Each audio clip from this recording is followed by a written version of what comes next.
call the meeting to order at 6:30 p.m. And we have all of our directors in attendance except for Director Carrion. He's not able to join us tonight. And up on the dais, we also have Madison joining us. She's actually going to lead us in the Pledge of Allegiance, so if you could please rise.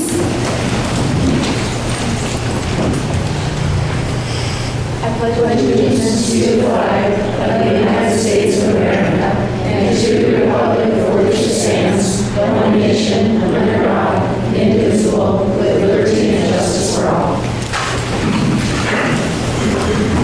Thank you very much. May I please have a motion to approve agenda item 2.01, action to approve the regular meeting agenda? I move to approve our regular meeting agenda. Second. Vice President Miller motioned and Director Wiggins seconded. Thank you. Do we have any discussion?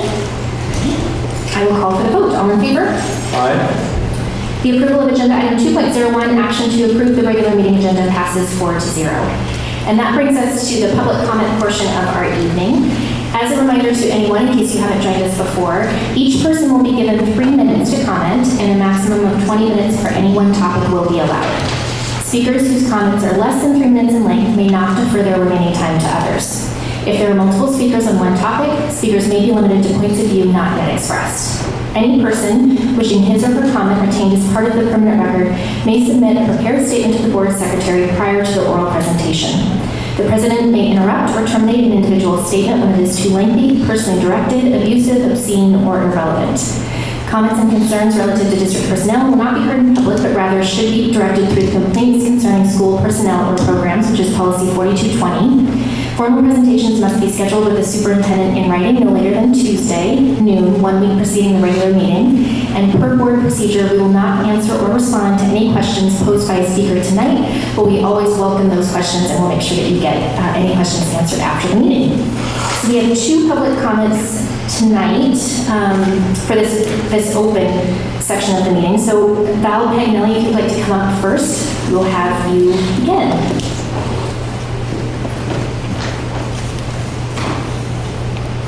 Thank you, Madam President and fellow board directors. Val Paganelli, community member, former school board director.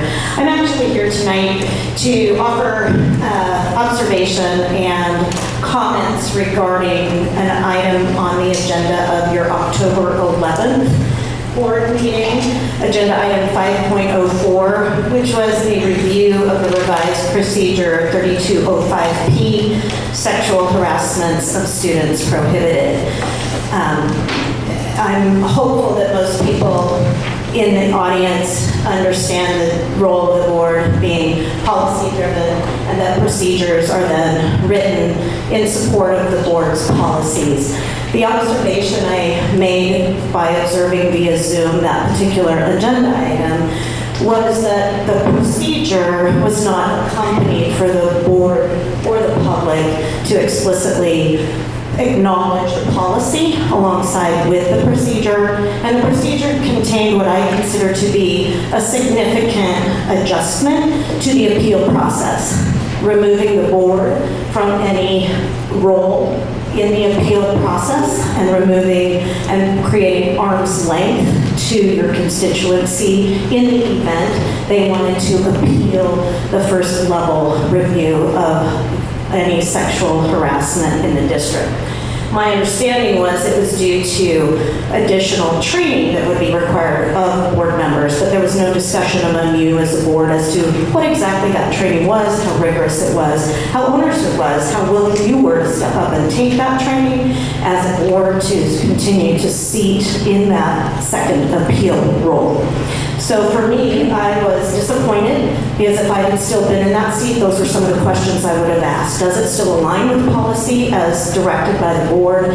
What would our commitment have to be in order to serve in that capacity? And I would have been very reticent to delegate that role to someone that was not yet defined for our constituency.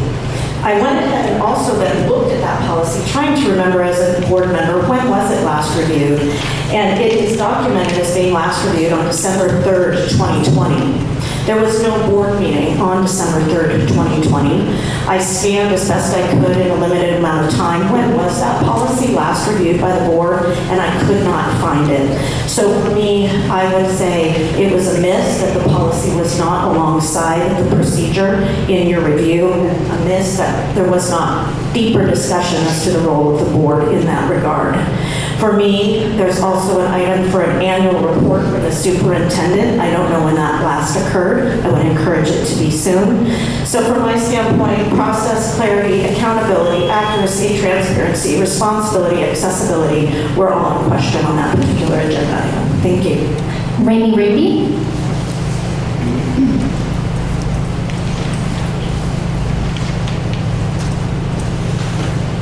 Evening. I'd like to speak about a welcoming environment. Some have an opinion that locked doors would somehow prevent a welcoming environment and disrupt learning. The fact remains that many schools across the nation have had locked entrances and portables for a decade or even two, all the while maintaining a welcoming environment and providing a safe place for students to learn and thrive. My child's school strives to maintain a welcoming environment when staff greet you with a friendly smile. Teachers reach out to parents to volunteer in their students' class. Bullying is addressed. PTO hosts relationship building activities. Students learn positive ways to interact and resolve conflict, and communications are respectful. These are some of the many ways a welcoming environment is being achieved and will continue to be achieved even if the front entrances are locked. We're fortunate to gather tonight as a Tahoma community and discuss our Tahoma students.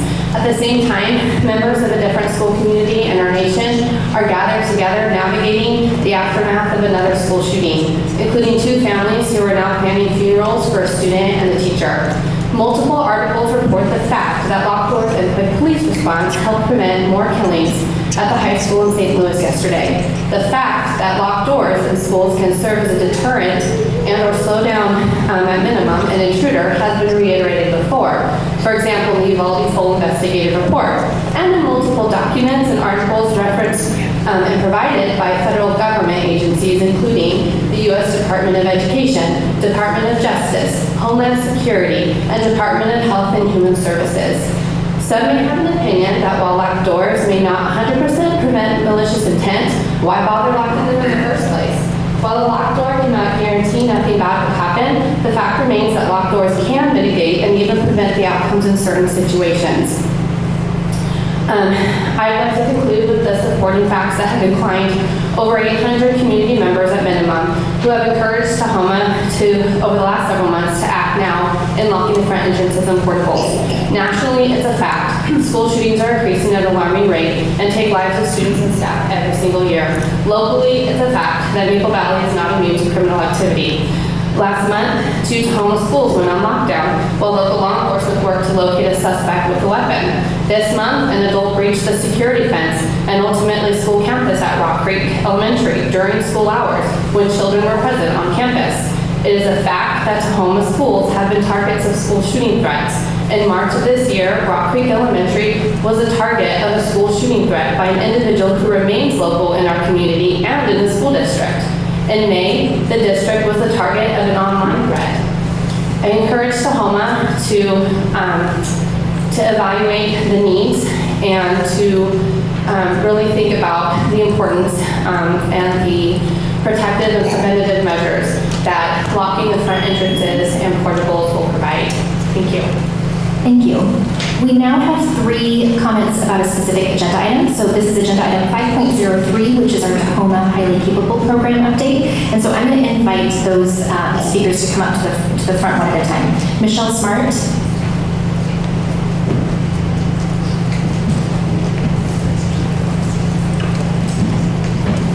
Hello, thank you. I'll have a chance to address you as my role as past president later during the presentation. Right now, I just wanted to share thoughts from some parents who weren't able to be here tonight but wanted to share their appreciation. From Christina Minigan. My daughter Violet is in the 4th grade Discovery program. In 3rd grade, she was not being pushed or challenged enough academically, particularly in math. And we are so grateful Tahoma has a gifted program. Our previous school district in California, before moving to Maple Valley in summer 21, did not have a gifted program at all, which is one of the main reasons we were so excited about the Tahoma School District. Thank you so much for providing opportunities for students at all levels to excel.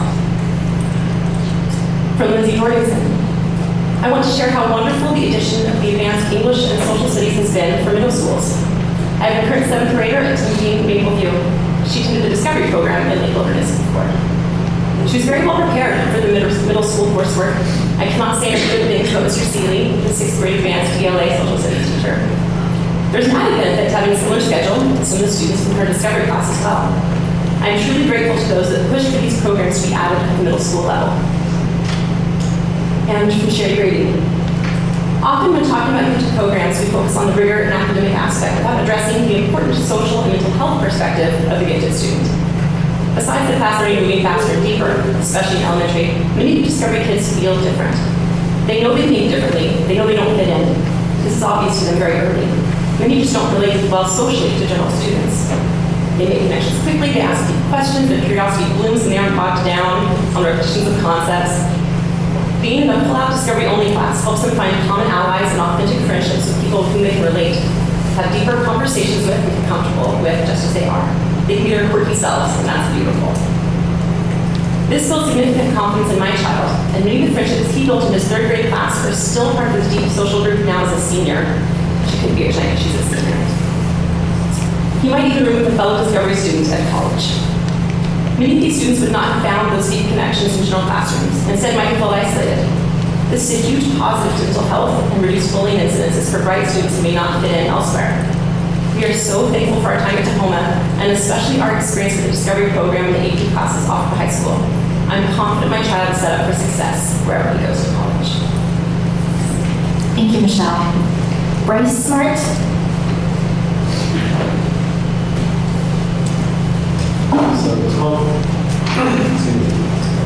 So Tahoma Board, Principal Hanson, thank you for the opportunity to address you today. I also was obviously on the agenda for speaking about the HiCap program. I'm also on the PATH board that happens when your wife is president. But at this point, I'd like to speak as a parent parent of several students in the Tahoma various gifted programs. First, I think they're fantastic. Having seen the growth in my children, I see these are great benefits. My oldest son, for instance, in kindergarten through 2nd grade, we didn't understand the concept of gifted ed or any of that. What we saw was that he struggled in a general classroom. He was already dealing with, in 2nd grade, he could read and write binary with different encoding, things like that. And so what it would come down, what the experience we would have was one of great frustration and boredom and mental disconnection in the classroom because of things like this. However, he was able to get into the Discovery program and we've had incredible support from the district at all levels and today he's in high school. He's a sophomore in AP Calc BC. He's prepping. He expects to have an associate's degree upon graduation, and with Running Start, he's maintaining a high GPA. He's really a successful student. He's excited about things he's learning, and I wanted to thank the district. This was really made possible, this progress, and our other children are younger, so we're still getting to see that move through. But I wanted to give this more longitudinal view. And I want to thank, because this, being plugged into the general classroom would not have accomplished, would not have helped him get here. The programs, gifted ed programs that the district has in place, great partnership with the site leaders, the teacher training, and also specifically wanted to call out Principal Gear and Don Wakely as being in those discussions where they've taken the time to give him all the supports needed and to excel in school. Thank you. Thank you, Bryce. And Steve, and I think it's Tahoma. I may be mistaken about that last name. Yes, I was way off. Could you please come up? Like a physician, right? It's a good sign. We know what's going on. Yeah, please come up. We'd love to hear from you.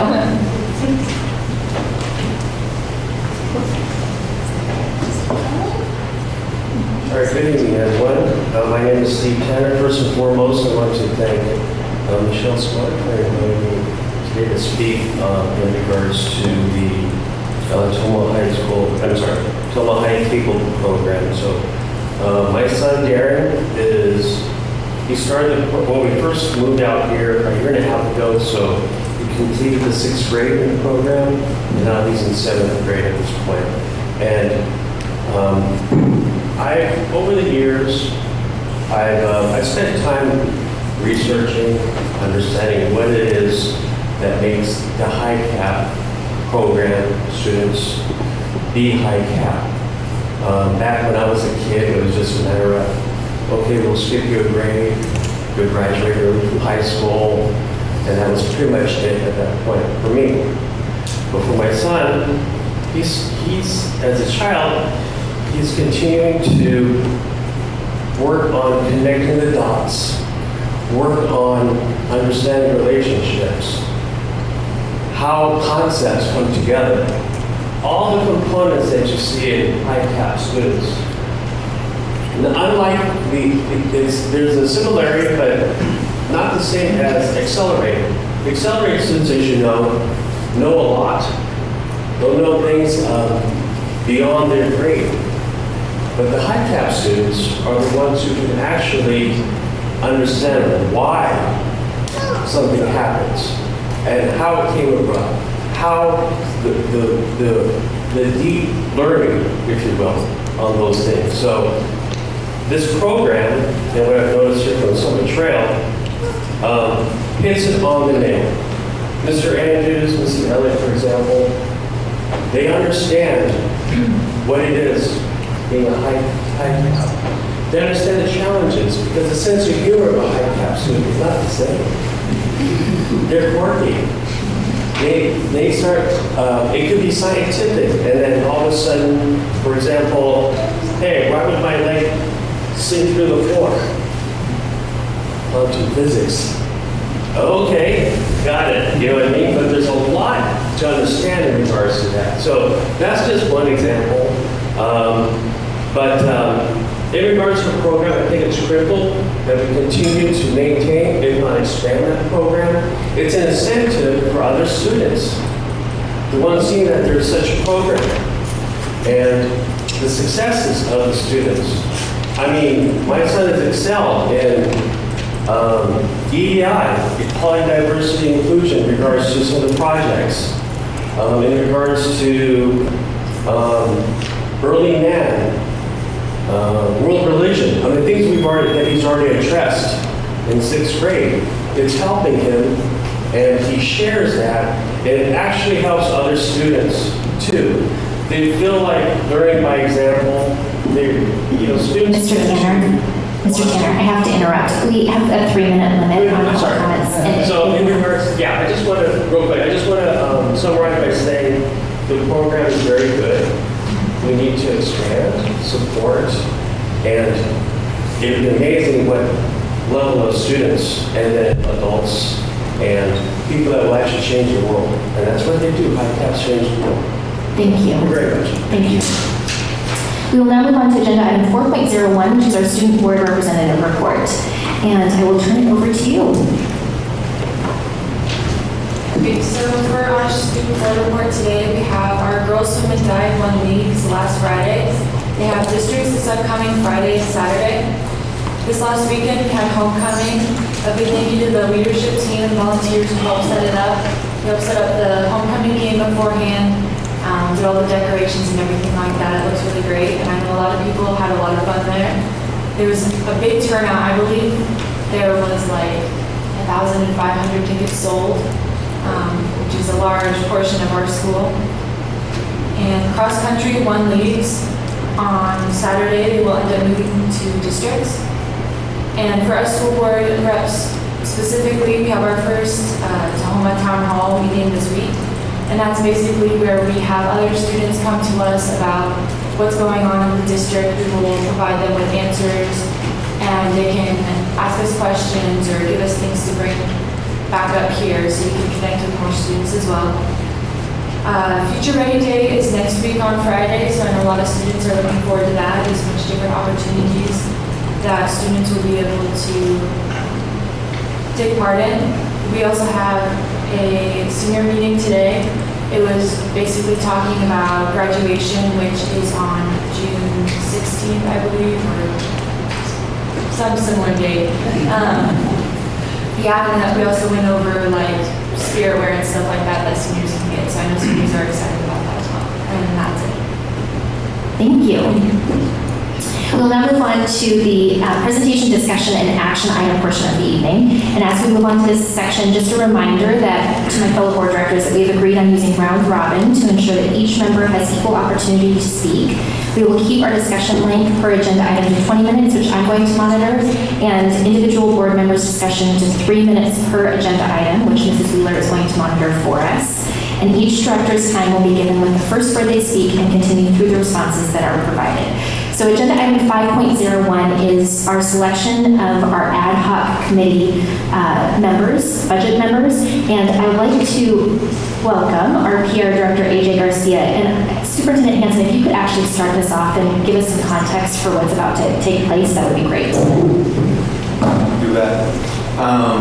We're putting together a committee of community members and staff members who are looking at historically what's happened with our revenue and expenditure and the gap between the two, and providing input through considerations and critical questions to the staff and the board around what we want this pathway to look like over the next 4 or 5 years for our general fund balance. And AJ will be selecting two community members from each director district, I think is what's happening. Oh, yeah, absolutely. Interactive. Very equal. So, we're going to select 2 total alternates of folks who do not get picked. That's who we want from District 5. Sure. AJ, can you say that in Yeah. So as Superintendent Hanson said, we're going to have 2 folks representing each of the board directors' regions, and so the folks whose names are in the bags that you have all live within your director boundary, and then after we've selected 2 folks for each of the 5 boundaries, we're going to have 2 total alternates that are selected as well of the remaining folks who did not get picked. So there will be an awkward moment as I take all the remaining names and put them into one bag. And can you just confirm that these are self-nominations, right? These people all nominated themselves, and that's why they landed in this bag. They did. So we had an all call, I guess, to our community and our district families to put their names in the hat, and then we cross-reference their addresses, their home addresses, to be able to confirm that they're within those boundaries. I don't know, do you want to do it one at a time, or do you want to do it all at once? We should have rehearsed, really. Why don't we just go down the line? Sure. Okay, so. Can I read them?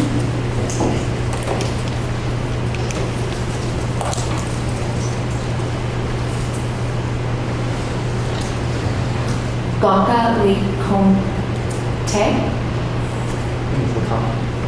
Yeah, that sounds better. Okay.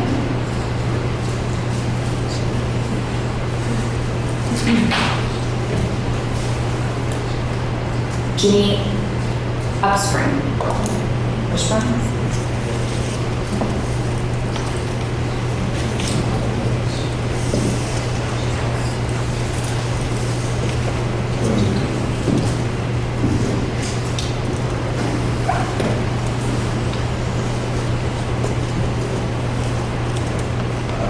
Auburn Bobetti.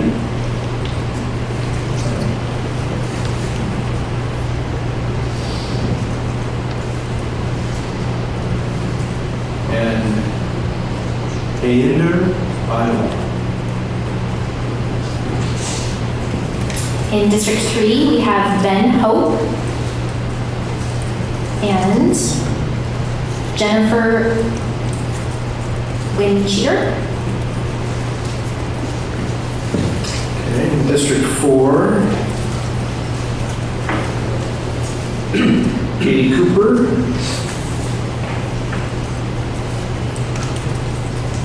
And Rainy Rigby. For District 5, we have Spencer Ostrom.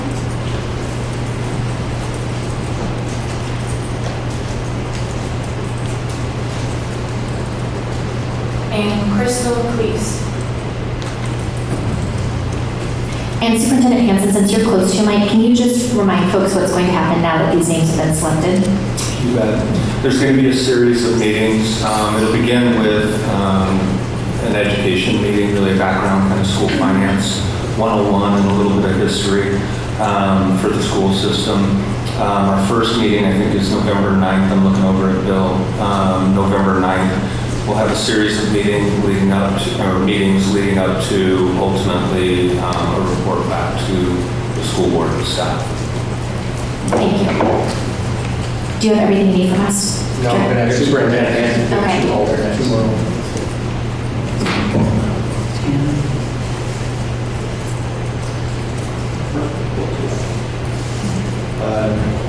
Julie DeBold and Nancy DeLiza.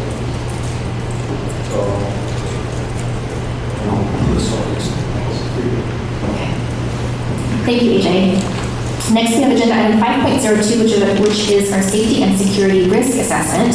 And I'm excited to welcome our special guest, Scott Rose. He is the Senior Project Manager of RNC Management Group, and he's going to provide an overview of his recent safety and risk assessment of the Tahoma School District. We're also going to be joined by our Assistant Superintendent, Lori Cloud, and Kyle Hood, who will begin this presentation by giving us an overview of background information and important things we need to know as we're stepping into this presentation.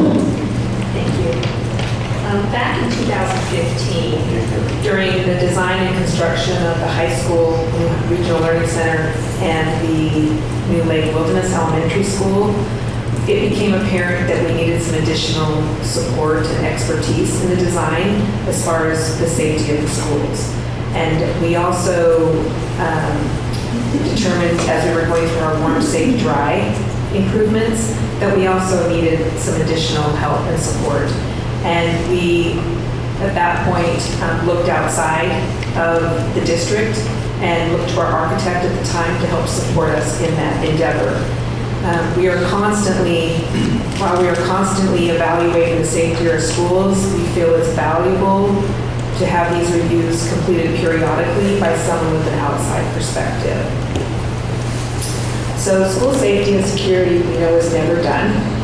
It's always evolving and changing from day to day. Things like fences being damaged or cameras going offline, to more significant things like new technology and considerations of different practices and protocols as a district.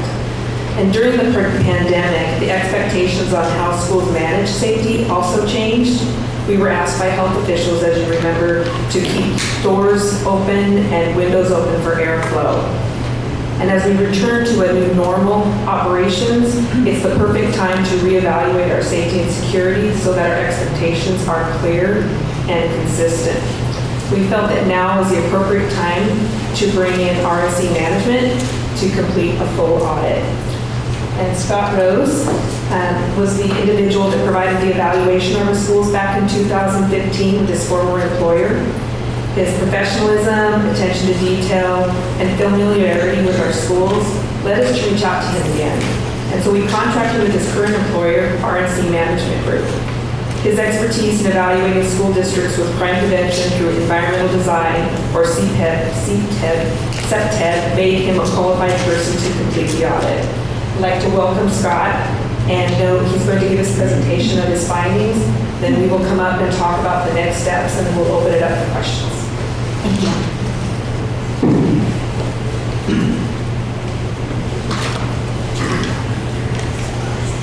Good evening. So AJ, am I turning to you as I need a slide? There's a clicker right below you there. Ah. See if that works. No, okay. Okay, I got it. You got it. I got it. You got it. Appreciate it. All right, well, good evening. Thank you for inviting me here. As was mentioned, I was here last year in 2015 when I was with an educational design firm. I was a principal in that firm doing educational design and planning. I worked with about 100 school districts in Oregon, Washington, kind of smattering across the country. I guess, fell to my opportunity, responsibility to really delve into the safety and security aspect of educational design, all the things we look at in classrooms and so forth. Safety and security became something we obviously needed to focus on, and so I took that role on. I have spoken at both regional and national school board association meetings on safety and security for PACE insurance for, again, dozens of school districts on what are we trying to achieve with safety and security. So with a risk assessment, I'll go into a little bit more detail. So my topics, I'll try and cover them very quickly and then open it up for questions as was mentioned, but we'll talk about the purpose of the report, fundamentals, how we actually observe what's going on, and where you're doing well and where you have challenges. It's important to identify both of those. Next slide. Okay, so the purpose of the risk assessment, there are a number of safety and security components that I could look at. I could spend days at each site. What I focused on specifically were, as identified there for the risk assessment, is conditions of the buildings on the site that are more likely to allow for a crime to happen. And in some cases, really even the perception that made sensibly feel like there could be a crime happening. What I mean by that is crimes we tend to think about this when we have a violent offense, even though it was mentioned earlier here, is even yesterday, St. Louis, Missouri, there was another shooting. That tends to raise heighten our awareness, and so violent offenders are certainly something that we want to take a look at when we do a risk assessment. We have to think about the other components as well, abduction. When we talk about custodial parent issues, people getting divorced and somebody taking their job, we have to control that situation as well. Vandalism, theft. Bullying and intimidation, that is a very real thing that happens in every school, very, very common, something we're constantly combating. As was mentioned, safety and security is an ongoing effort in school districts. And also just trespassing, because oftentimes these things become gateways. Well, if they trespass at night, well, then when are they going to do vandalism, when the theft going to occur, when are other things going to occur? So really thinking about those criminal activities. I did not evaluate earthquake preparedness. I did not, evaluate things regarding natural disasters. There's a variety of things that you do that the school district does every single day about safety and security. It could be adding wood chips to playgrounds. It could be checking our maintenance conditions for, cleaning out gutters, things like that. All those things related to safety and security. I limited the purpose of my report really to those things related to the ability to allow for criminal activity. And I also mentioned the sensibly sort of making us feel vulnerable. And so I look at things like, well, it's not necessarily creating a crime environment, but if I'm a teacher grading papers till 7 o'clock at night in December, it's dark for me to get from my classroom to my door. There's overgrown bushes right next to where I park my car. I can feel unsafe getting to that car, regardless of whether there's an offender on site or not. And so it's really addressing some of those things too. How do we take up care of lighting and sort of making people feel safe to get from point A to point B? Next slide, please. So, in many ways, our society, and I know that this could be responded to, reacted to in a lot of different ways. In many ways, our society is safer than it has ever been. And I know that just seems counterintuitive with all the things that we see in the media. But we have a lot of controls in place, not just Tahoma, but throughout the country. A lot of controls in place when we think about security vestibules, when we think about the lockdown capabilities and controls, when we think about cameras, we think about access controls. All these devices didn't exist or were in their infant stages even just 20 years ago. And so a lot of development has happened, but with that, there's also been a lot of media coverage about things that have occurred. And so we are inundated with so much more information that we seem to be constantly aware of security and safety risks. Not that our situation has gotten worse, but something that we are more aware of it. I'm not trying to downplay the catastrophes that do happen. I do want to identify that I understand where people are at. When I take a look at safety and security, 1998, Thurston High School. The Springfield ordinance sits in my mind because I have grandkids that went to Thurston High School, are going to Thurston High School right now. I think about not only just in school environments, but everywhere. As we take a look at shopping malls, music venues, parks, Clackamas Town Center. I live in Portland, Oregon. Clackamas Town Center had a mass shooting in 2012. The shooting happened in the food court. 15 minutes after my wife and I left that food court, we were driving off the campus as police cars were coming on the campus. So I understand this idea of violent offenders, and that heightens our awareness. We really need to look at that, and not just in schools, but in all environments. But I do want to make sure that people are aware of certain limitations. Okay, if a violent offender is determined to do harm, they will do harm, regardless of the safeguards we have in place. We can have great controls at the front door. And in Sandy Hook, they just shot through those controls and came through the front door. There's all sorts of things that we can do to make ourselves safer, but we're not going to make it foolproof, if you will. And I want to make sure that people understand as we go through that. It's a very hard and painful thing to say, is that if somebody is determined to do harm, they will. The recommendations in this report really are intended to buy time for occupants. When I talk about buying time, it's buying time for somebody to either hide or flee, and it's buying time for first responders to get there and neutralize the threat, whatever that might be. And a first responder doesn't have to be police. It can be somebody angry and wanting to take their child out of the school. Well, that's a different sort of activity, and it's buying time to say, okay, we're going to have these access controls so they can't just go down the corridor and grab their child out of the classroom. What does that look like? And the first responder may be the principal as opposed to a security person. So we're looking at what all those different activities are, how they interrelate, and how they still support a positive teaching and learning environment. And the physical safeguards are only as good as the prudence of your staff. And I saw amazing things from your staff. Next slide, please. So I have been in this business for 34 years. As I said, I've worked with over 100 school districts. You have limited resources. You always do. And so it's a matter of where do we put our money where it's going to do the most good and positively affect the most students. And we always have to take a look at what is the consequence of any of these criminal activities and what is the likelihood of these. And consequence certainly of an armed person on site, that is catastrophic. That's a 5, if you will. It's much more rare than, say, vandalism. Vandalism may be much more common on site, but it's got a much less of a consequence. So we really, I would encourage the district to have regular conversations on where do these fall? Where do we need to focus our efforts? And ideally, what we're trying to do is lower the likelihood of certain events. So that may be bullying, that may be intimidation. I talked about that elsewhere. But when I look at those components, is that's not to say that we don't focus our efforts on the violent offenders because it's less likely to happen. But I'm saying that we need to take a look at all of our resources and how we spend those. And so when we look at all these, I had the criminal activities to one side, I had other sort of situations on the other side. We look at those components and say, okay, where does this fall and where can I best apply our resources to affect the most students? They've been doing shooting statistics back to about 1970, and they do earlier, but a lot of the reports you see back in 1970, the last 52 years. There have been a little over 1,920 school-based shootings since 1970. There have been approximately 635 deaths from school-based shootings in the last 52 years. And you say, okay, that's a lot. That is 3 shootings a month for the last 32 years. And that is 1 death a month for the last 52 years. I apologize. And you say, well, that's a lot. We also have 131,000 schools in the country. And that's happened at less than 1.5% of the schools.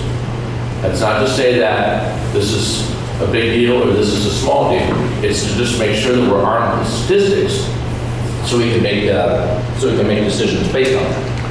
Next slide, please. The methodology that we used, or I used, going through each of these facilities is we break it down into 4 zones. You have to break it down into manageable chunks. So I walk through the entire site perimeter of every site. You can see that blue zone there. Then I walk around your sites again, looking at all the site areas. That can include portables, it can include dugouts, fields, etc. Then I look at your building perimeter, so I'm looking at really the edges, and I'm looking at, is the edge of your building secure? I also look at things like, are there climbing aids to get up on the roof? And so those are the components I look at. And then lastly, I look at the building interiors, really focusing on office, classrooms, restrooms, and some of those components. Next slide. So there's many things that you're doing well. And I'd love to say that, well, you know, I produced this 2015 report and you just responded to that. Wow, wasn't that great? No, you were doing things before the 2015 report. You were doing things in response to the 2015 report. And you were doing things in an ongoing manner because of the committees that you have on site. So you are constantly evaluating and looking at what's going on in our site, what specifically do we need to do. You have great wayfinding signage around all of your facilities. I was really impressed with that. People know where to go, because part of that is keeping the good people good. We don't want people wandering to where they shouldn't, even if they don't mean to cause mischief. We want to know, oh, this is where the front office is.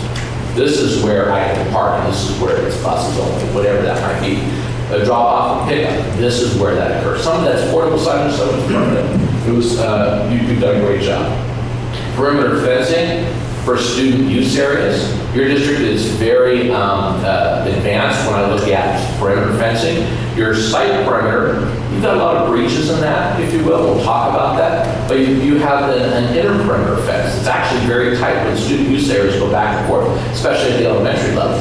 So the students go back and forth behind the fenced area. Then you have a separate exterior. We'll talk about that. But that's one of the things you do very well. Good camera coverage, restrooms, vestibules. What's nice is you have vestibules at every entry right now. I work with a district right now that has 9 schools. They have 2 vestibules. We're putting in vestibules right now in the course of next year. You've already done that. So again, when we look at things that you are doing well. Dispersed staff areas, more eyes around campus. I think that's great. Classroom door hardware. All the classrooms can block from the inside. Fantastic. Two-way radio usage, great for communications. Just the culture, the campaigns against bullying, the staff. I couldn't get on any of your sites for more than a few seconds, and somebody's looking at me and saying, okay, should we be on site? Now, I had the advantage of a bright yellow vest and a badge, and so they, I looked like I belonged there. But your staff is very much sort of head on a swivel. They're very aware, they're very alert. And they're prudent, not diligent.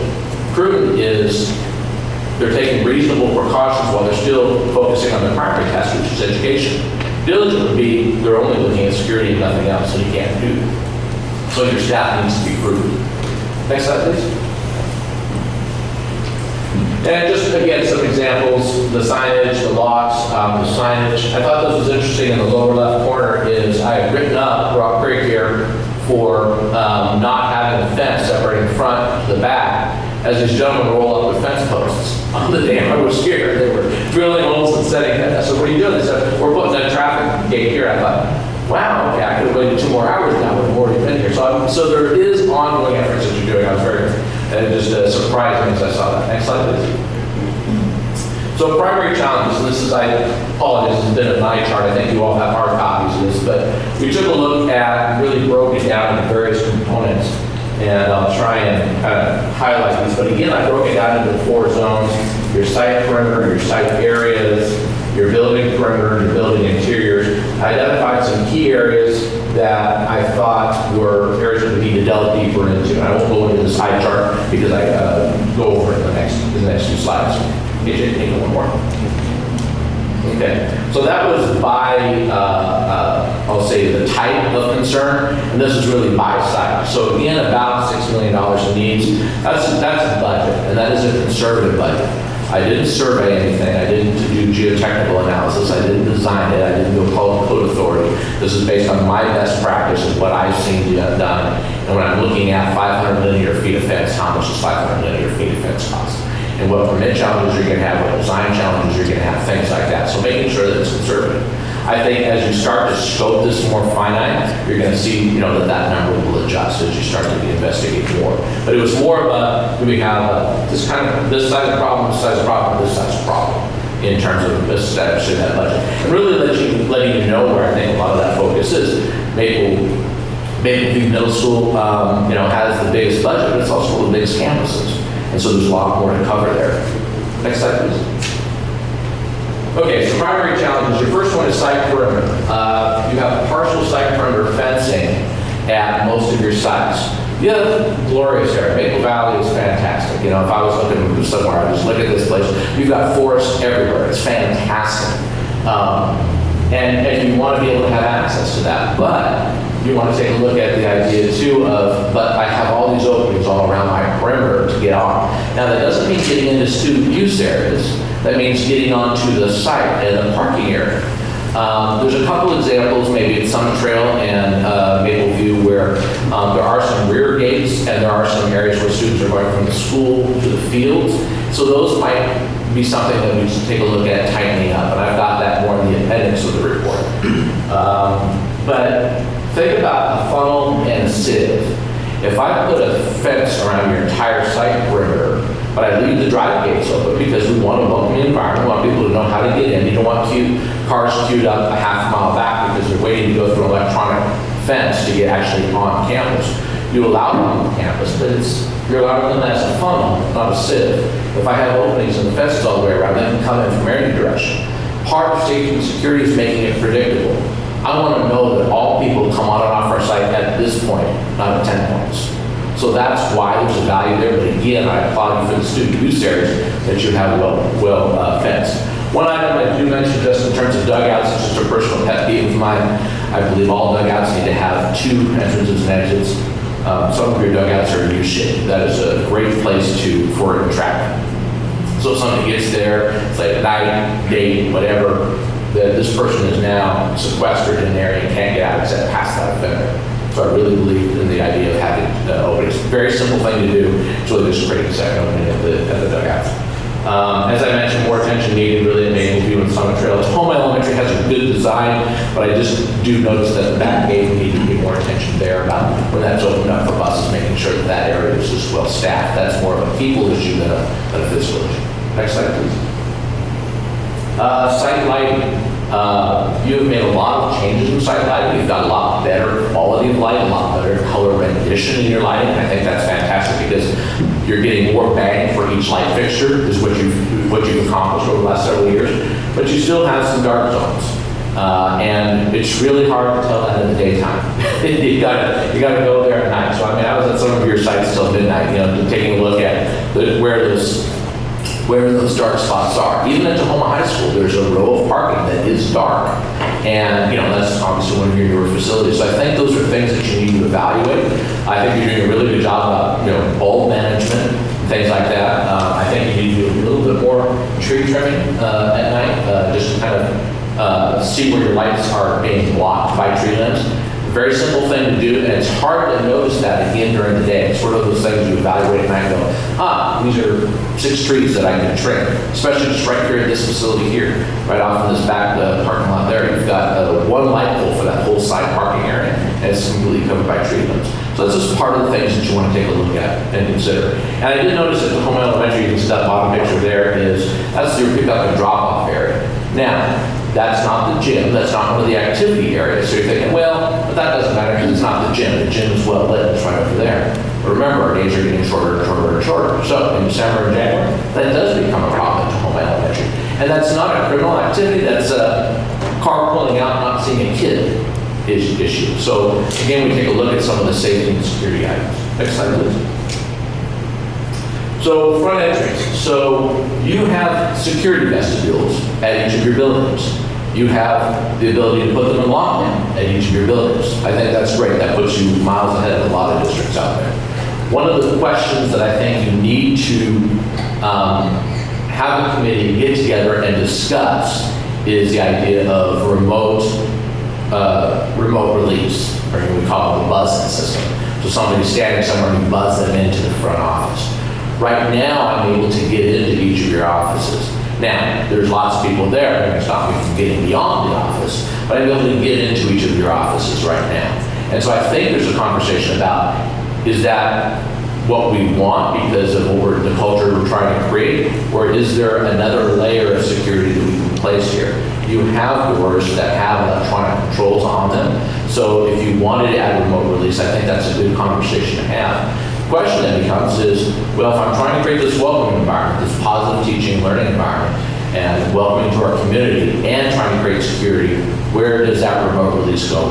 So you can see kind of an example of a vestibule in an office, and I circled 3 doors with the other circles there. It really could go in any of those. As we take a look at, maybe we keep people completely out of the vestibule and the release is there. Instead, we say, well, no, we want people to be able to get into the vestibule, get out of the cold, get out of the rain, and we'll buzz them in at the office. And that's where they get buzzed in. Or we say, no, we're going to allow people to come into the office as they do now, but we're going to offer a buzz release to get into the rest of the school. So I think you have a good conversation to have there. I'm not going to say do this, because I work with different districts and they have different solutions. So I think you need to have that dialogue to make sure that every school is operating consistently. I think that's really critical. In other words, I go to Tahoma Elementary, I go to the high school, I go to Shadow Lake, it's all the same way.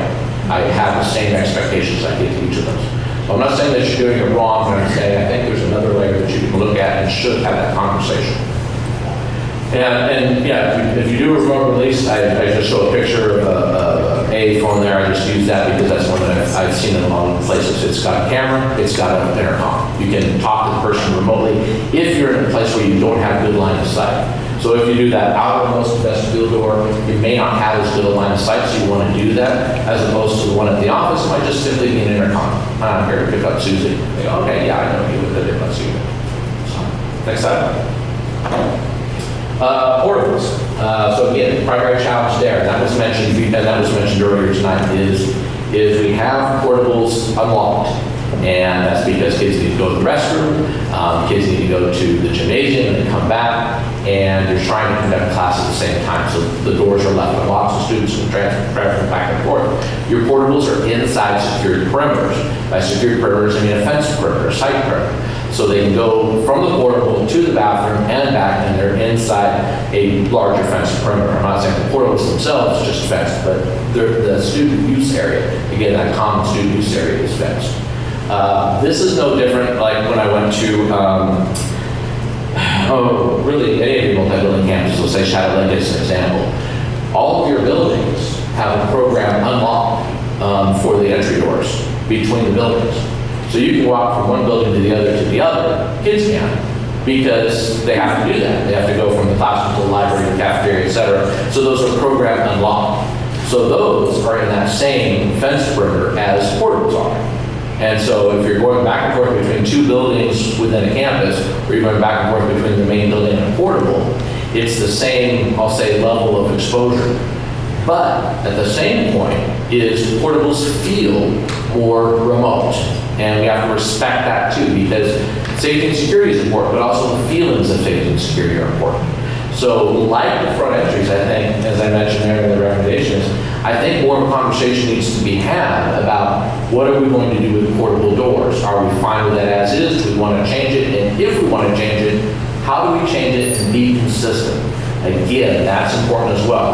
I went up to some portables that were locked and some portables were unlocked. And it's really different, building to building. It needs to be consistent because, again, we're trying for safety and security. You want safety and security to be predictable for you. So that I know that I go from any different site, the portables are treated the same. And so you can do that with locks. You can do that with a second perimeter fence. Again, if we go with the site perimeter fence and improve that, then you've got one perimeter fence, your inner perimeter fence, and then the portable. So you've accomplished additional barriers that way. So again, I'm not saying one is right or one is wrong. I think you need to have a dialogue and decide what is best for your district. Because different districts do it differently. If there was one solution, I wouldn't be here. You just download the manual and say, this is what we do for schools, and you'd be on your way. Next slide, please. Mr. Rose, I need to pause you for just a moment. We hit our 20-minute mark, and we have no, this is great. This is fantastic. It's just that we have a procedure, and so I just need to get a thumbs up from our directors that we can continue. So are we all good? Okay, thank you. I've got only 3 more slides. Please do not rush. No, we just have to check the box. Absolutely. So window treatments. Window treatments are probably going to be one of your, maybe that fencing are probably going to be some of your most expensive investments here. You have a hodgepodge of window treatments, and that's what I love about schools is this can be anything from rolled paper to polyhoppy fabric to whatever. I mean, it's all across the board. They're all, what's nice is I didn't see anywhere where they weren't doing something. Everybody is alert, everybody is aware, okay? But they're sort of making do with, I'm gonna do this or do that. And some of it's it's all well-intentioned. Some is gonna work better than others. When you roll paper for a window treatment, when you go to release that, it's not going to release. Paper keeps its shape, it's just going to stay rolled. You have to actually pull it down and tape it down or clip it down or something to that effect. So I know that the district right now is investigating what we're going to do with window treatments, and this isn't so much on the exteriors as it is on the interiors. Exteriors, generally speaking, your window treatments are pretty good. It's on the interiors. We have a lot of door lights. I thought it was interesting at the high school is that that's your career center, college and career center. And I said, well, you got this big storefront, which is beautiful, it's nice, great visibility and transparency, I think that's terrific. And how do you go into lockdown? And they said, well, we go to counseling because we don't have window coverings there.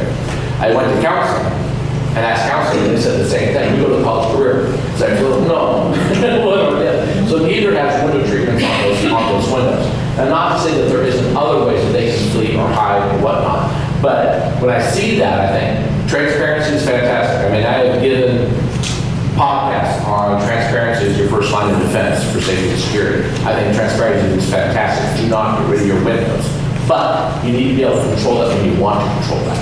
And I just offered a picture of what is typically a lockdown shape for doors. You know, it just pulls down the box and the seating clip down there and easy to do. Classroom design, we think a lot about how we lock windows, where we put communication devices. Invariably, the cell phone is not charged when you need it to be, and you have to think about the Murphy's Law components, is where do we hide when we're out of sight. I've actually done elementary schools where we've applied flooring, and the flooring is two-tone like that. It's not meant to be ominous and scary, but when they do lockdown training, the kids know I stand on the green floor and I'm okay.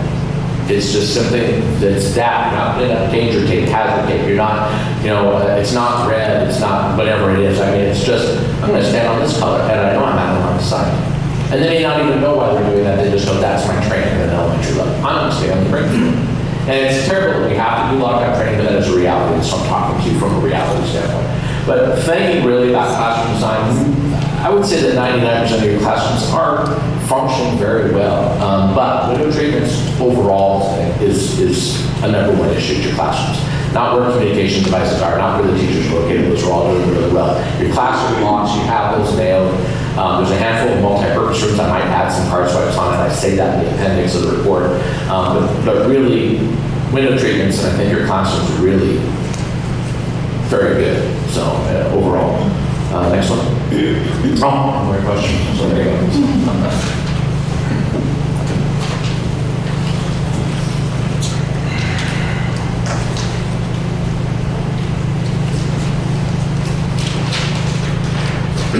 Thank you, Mr. Rose.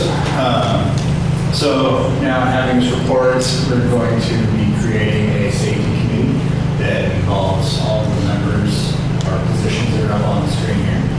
As part of that, we're going to take the recommendations or the considerations from Mr. Rose, be creating a three-tier system. Go to the next slide, maybe. As part of the tier 1, these are items that we can look at and do in the very short term. So when Mr. Rose was talking about taking a look at trees and shrubs and being able to move those from their lines of sight, it's something that Mr. Kelly and his team's working on already. And moving forward, we're going to look at what we can do in the now. And then also taking into consideration tier 2, tier 3 items. I'll let us about to do that. So we're going to be looking at the committee going through and prioritizing the considerations from the report that they feel need to be addressed first. Once the committee develops a prioritized list of the considerations, we'll present that to the board. I anticipate that we will then have the budget team and district leaders analyze what can be done within our current budget and what would potentially need to be considered in a future budget or added to a bond or levy measure. We would then present those recommendations to you as tier 2 and tier 3. The committee is going to be beginning this work quickly. We have our first meeting scheduled for next week. Tier 2 recommendations will be things that can be done within the current budget, but that the board will need to approve funding for. Tier 3 recommendations are items that we recommend be considered in a future budget or added to future bond or levy measures. of the other things that we think is important is community input. There are a lot of factors in decision-making around safety and security changes, both from an operation and budget standpoint, but also when we consider the safety culture of our schools and understanding how parents, staff, and students and community feel about school safety. We plan to engage our stakeholders to better understand where they're at, and we'll ask our community to identify what questions, or excuse me, our committee, to identify what questions they need answered to best support their thinking in our community meetings. And then we'll have more information on what that opportunity for input looks like at a later date after the committee begins meeting. We're opening up the question now for either Mr. Rose or yourselves. Director Wiggins? Sure. Thank you. Thank you for the work and the diligence. And off the top of my head, thank you for the reassuring statistics.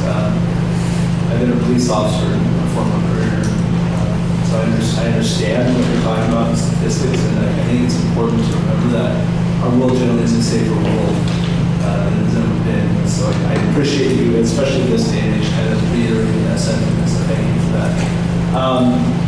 One of the things, because you're doing a risk analysis essentially, and one of the things that I did hear that I'd love for you to maybe click on is, you talk about what is the risk event, and you kind of rank through those, and I think criminal activity it seems to be out in front of everybody's mind with everything that's going on.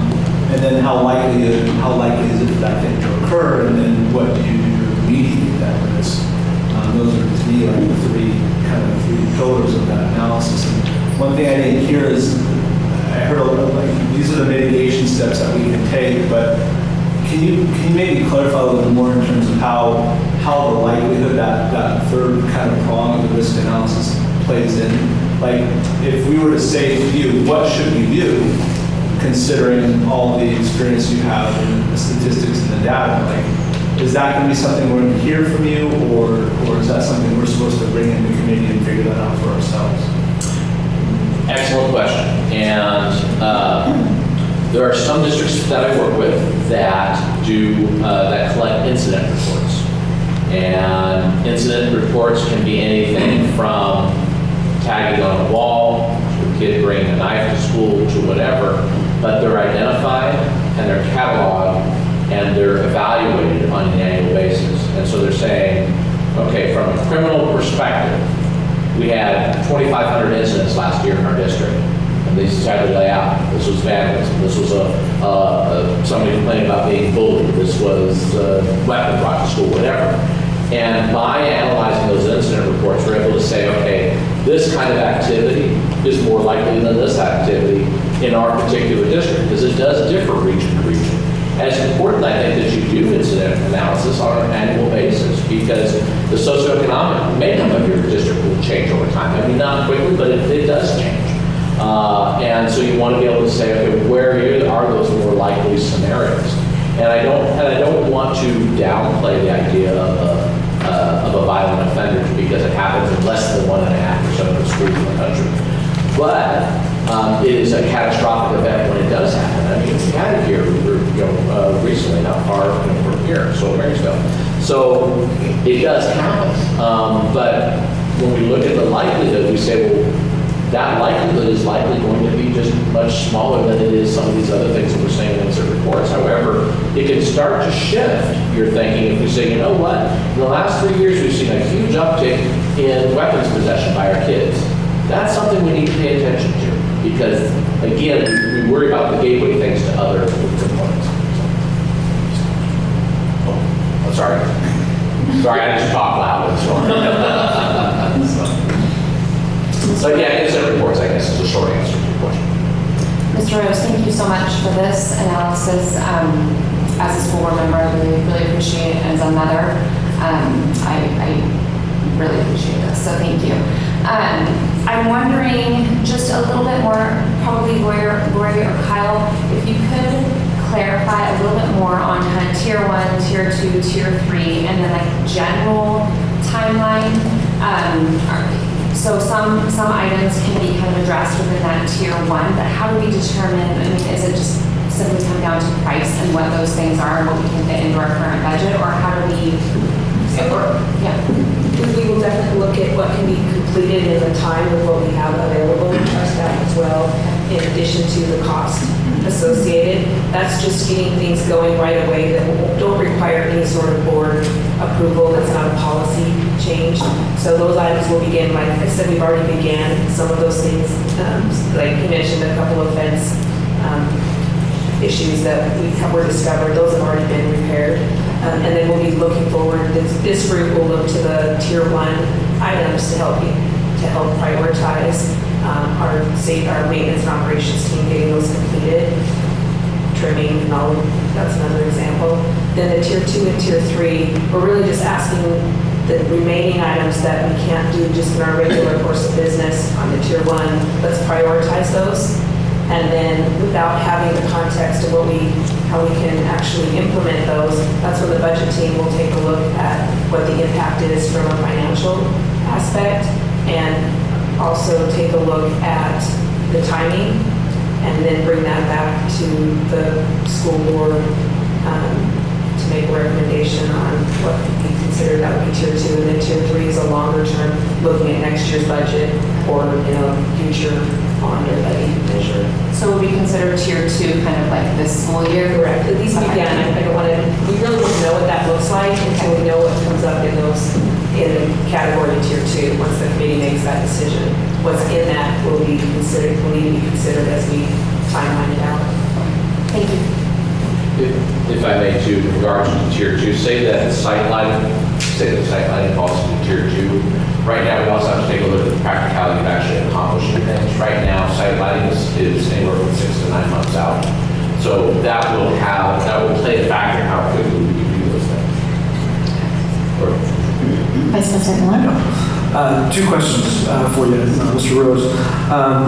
One, having to go back to the little bit of what Director Wiggins was speaking to, the heat map that you included in your materials, and wondering if, just in your experience,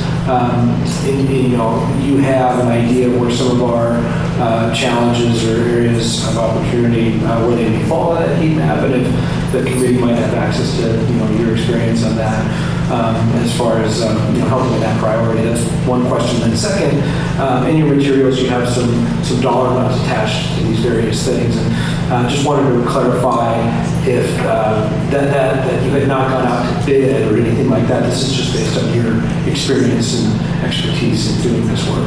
Correct. Yeah, if you don't mind, I'll answer your second question first, then the first question. Yeah. So in respect to the budgets yes, I am not going to design any of your work. I'm not going to build any of your work. I'm not a vendor. I don't sell any equipment for this work. So it's not anything that I would put together a bid for, nor did I collect any bids. So what I did is I do a lot of cost estimating as well as part of my project manager. RNC Management Group is an owner's rep firm. So what we do is we help school districts hire designers, hire builders, and we review the quality control of the work, so if you will. I used to, in a previous life, did architecture engineering. So I run a lot of cost estimating. I help districts either pre-bond or post-bond put together budgets that are broken down in that sort of fashion. So I have a good sense of that. Plus, I spoke with my boss a lot regarding the cost of things because he was a builder for 40 years, and so he knows a lot of that as well. So from the budget perspective, that's how that was put together. So in terms of the heat map, going to that component, so I like that phrase, I may use that elsewhere. There is a level of intensity to that. I would say that what we have not shown tonight, and very purposely not shown, is we have an appendices to your report. And the appendices is 60-some pages, and that's available. The reason that we did not post it up here tonight or get copies of that kind of thing is because it gets very specifically into some very specific issues. So when I say I went through your buildings really intently. So I say door number such and such at this school does not close on its own. That's in the appendices. I didn't want to just make that sort of public out here sort of thing. So when we look at where I think our vulnerabilities are, so there's, again, there's 60 pages of things that would be good for you to do, okay, considerations if you will. I put in those primary challenges the areas that I think you should focus on.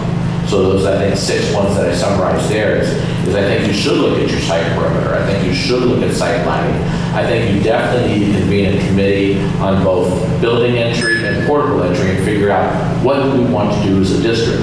I think window treatments are going to be huge, and I think there was a 6th one in there. But that's how I would identify most important or most likely to affect most students versus ones that are perhaps lesser importance. I kind of broke them out in that way. In terms of identifying whether or not vandalism is more likely than theft or violent offender, I would encourage more, again, the incident reports, I think, would start to ferret that out, as well as having conversations with local police, law enforcement about what are we seeing as typical trends in this area, and that's going to determine the likelihood. And if, for instance, bullying, intimidation, threatening are very high likelihood in your district because of just other factors that have nothing necessarily to do with the school as much as just socioeconomic factors, is then you start to have a conversation as, well, how do I change that from highly likely to less likely? What do I do to make that happen? And I think that becomes the nature of your conversations. Thank you. I just need to get a really quick thumbs up. We're really good at thumbs up here. Are we okay to extend? Again? Okay.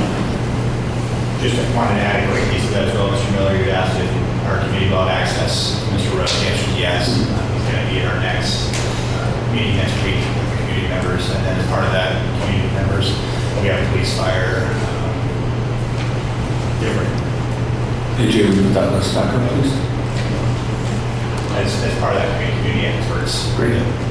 Thank you, Mr. Chair. I am going to jump into a question quickly before I pass it on to the students because it relates to what you just mentioned.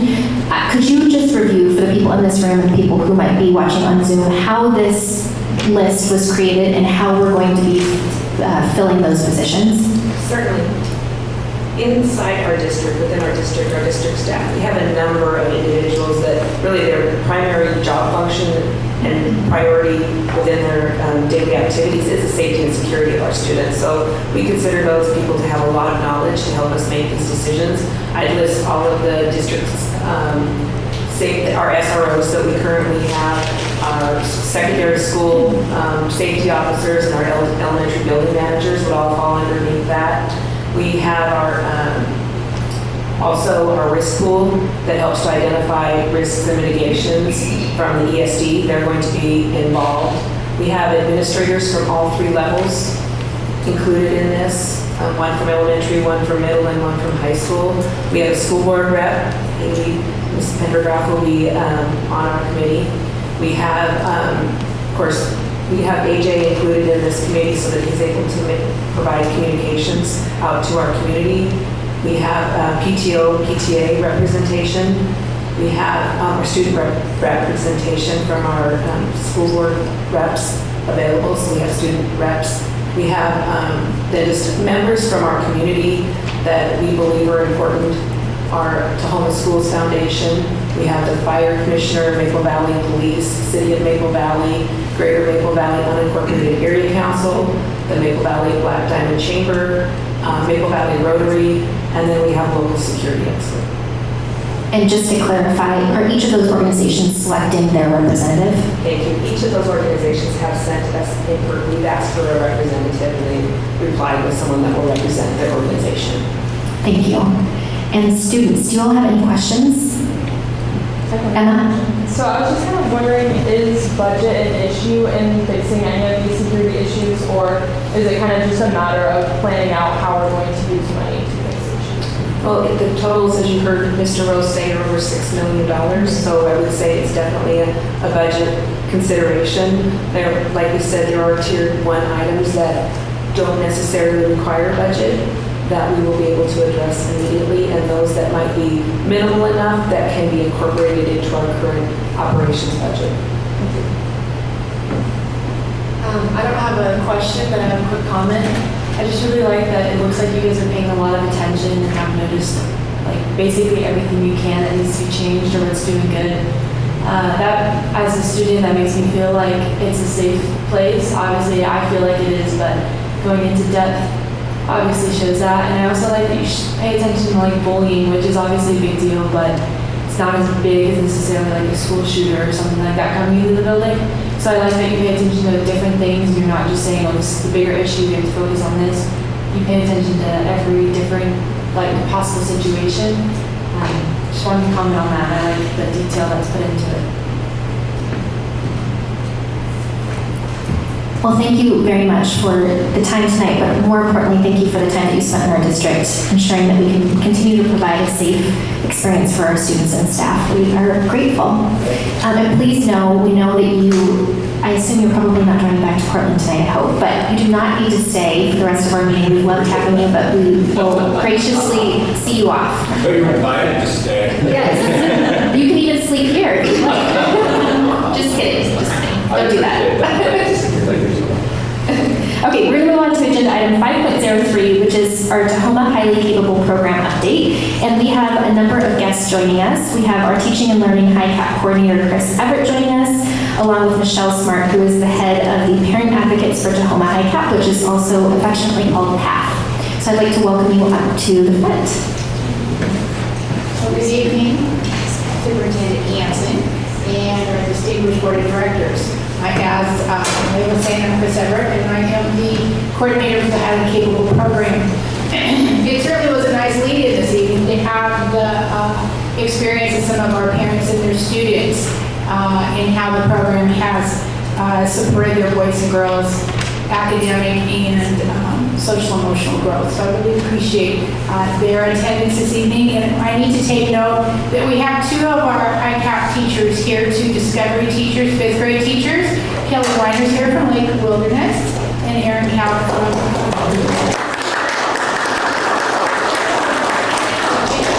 and staff. So, hey Jay, do you think the clicker's gonna work? Jay, can you start the slides, please? Yeah. Okay, thank you. So for us to get started this evening, I just wanted to go through the basics of what is the Tahoma School District Highly Capable Program? What are those classes that we offer for our capable boys and girls?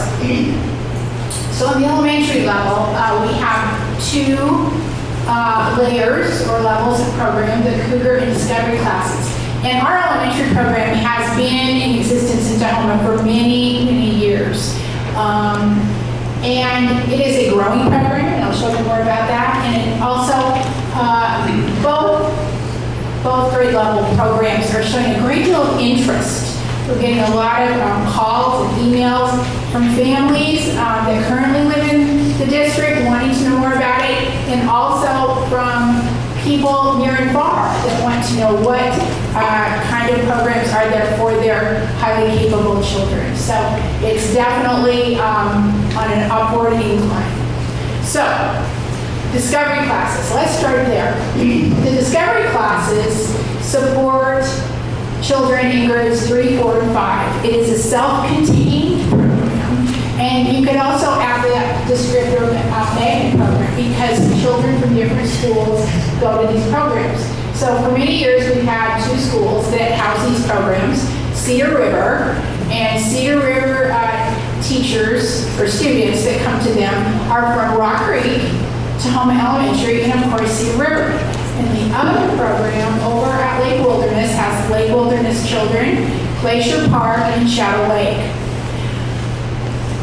If you were to ask a parent, or maybe even a student, what's one of the most significant changes or differences from when you were in a general ed class into the Discovery class is the math curriculum. The math program in Discovery is accelerated. It puts them on a trajectory for advanced mathematics as they go into middle school and into high school. And what happens in third grade is kind of a big deal because third grade has to compact the third and fourth grade curriculum into 1 year. And our third grade teachers are very capable and have been doing this for a number of years. And they look at the standards, they see how the third and fourth grade lessons in the math program come together so they can compact them. So when the boys and girls are leaving third grade, they've already completed fourth grade curriculum and standards. So in 4th grade, the boys and girls then are in 5th grade math, and in 5th grade, they're in 6th grade math. So that is a big difference. And so another question I get from families is, well, how are you supporting the boys and girls in reading and language arts? Well, Tahoma is known for a very progressive, fine curriculum, and we use the Readers and Writers Workshop, which by nature provides a differentiated approach to instruction. So we are meeting the boys and girls where they're at as readers and writers. And I think it's nice to know that all our boys and girls get that to some degree in the classrooms, whether it's Discovery or Cougar or General Ed.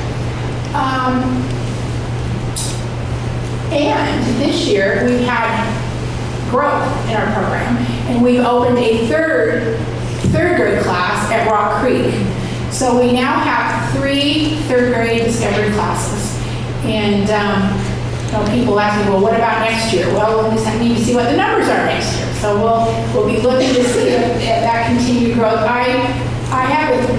I was a betting person, a pretty good chance we're going to continue to have more of those students at Rock Creek.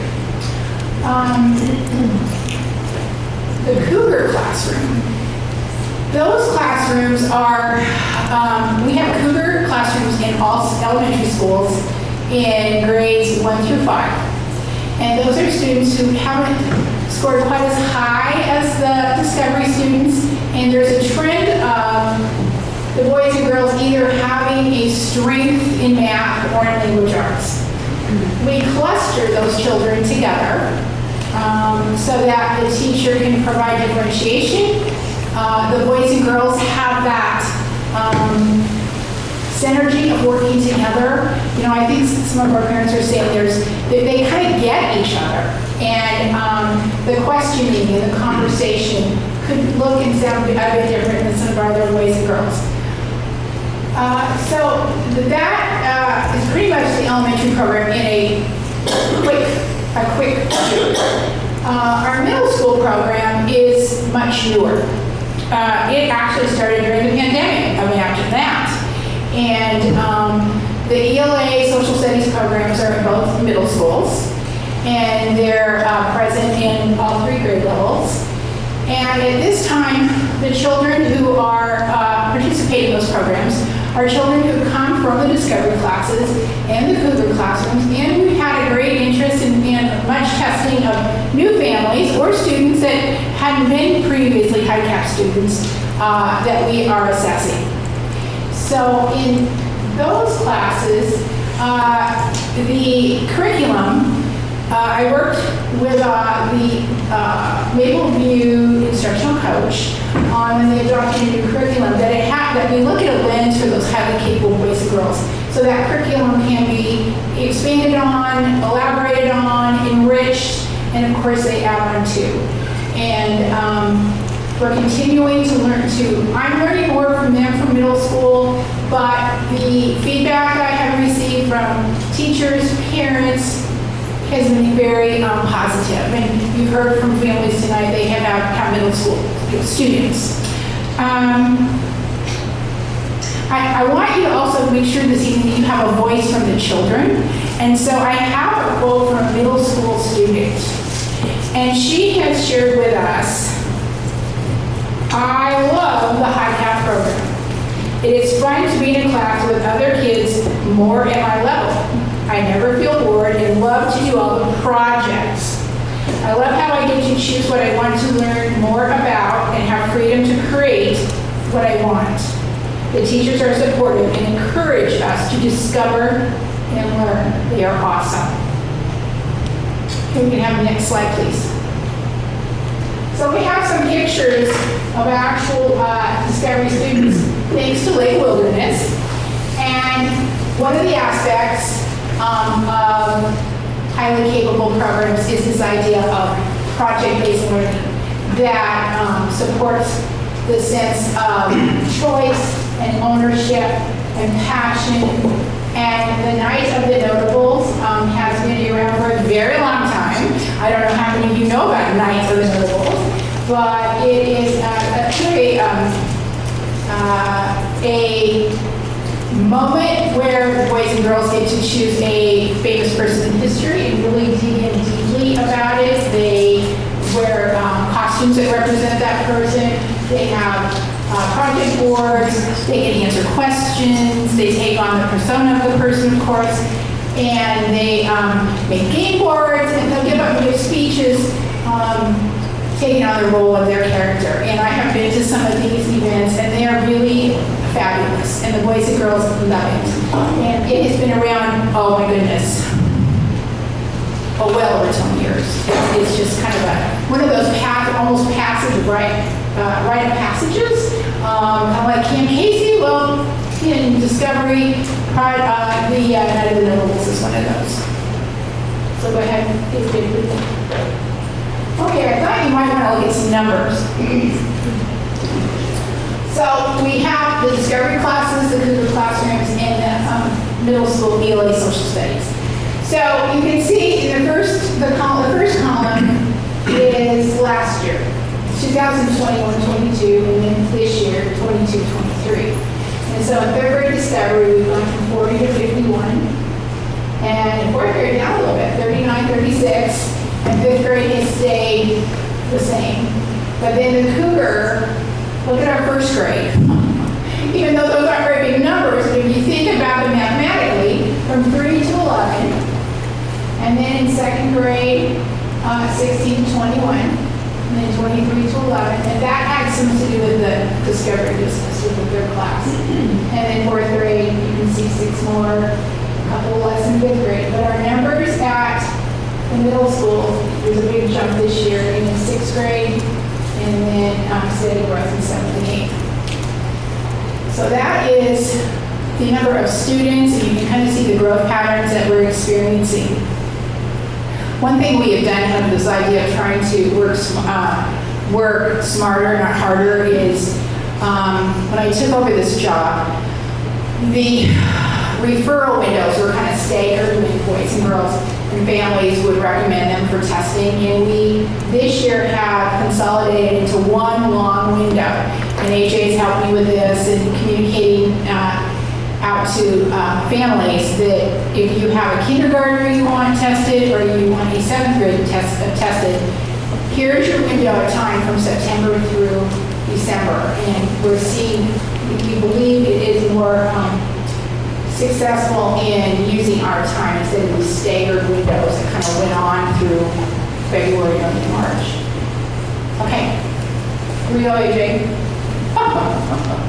Okay. So here's just a few words you can find on the website about what is the overview or the purpose of our Tahoma School District Highly Capable programs.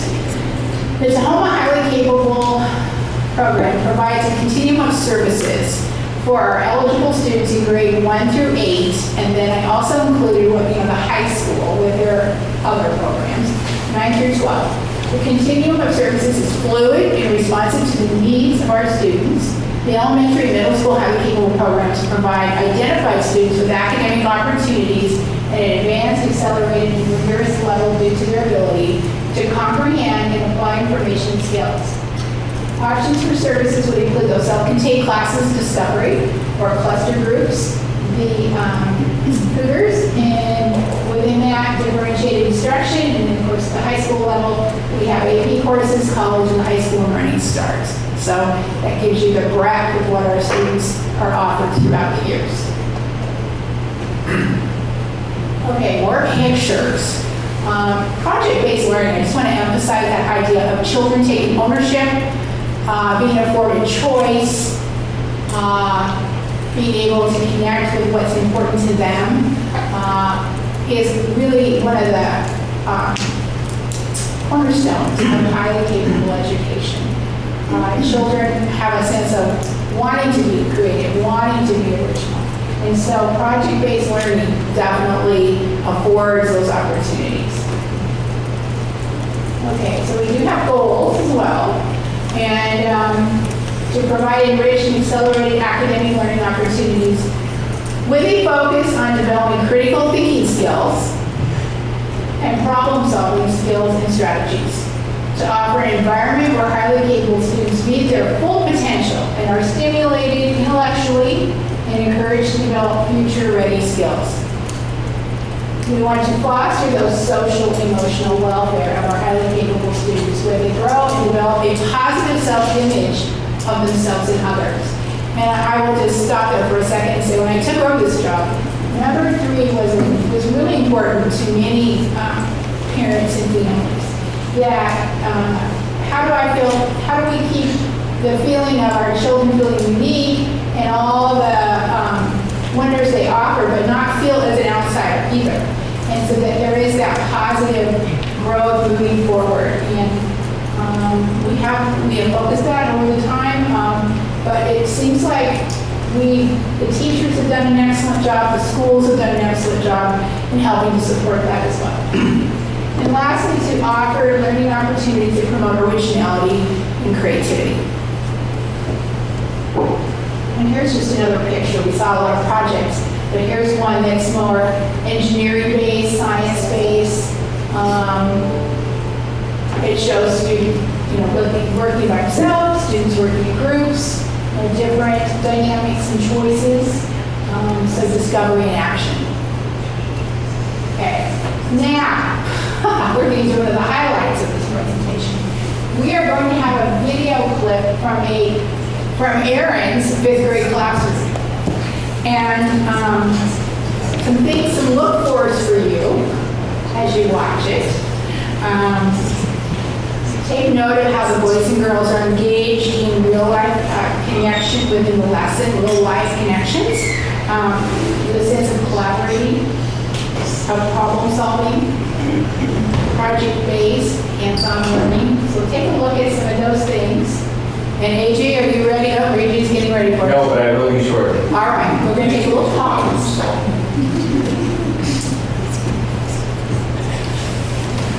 And Erin, how many did you have? 29 students? 30. 30 students, so it's a busy class. I think she had 31 last year. How many do you have, Kelly? 25. 25, okay.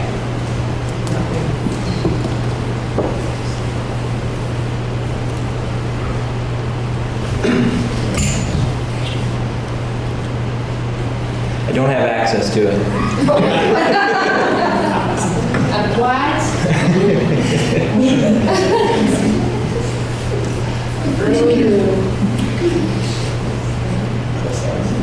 How do we get access to it? Yeah, we're going to change the agenda, and our friend Michelle's going to talk about PATH while we get it figured out. I have one slide that just says I'm from PATH. You see the slide. There you go. That's good.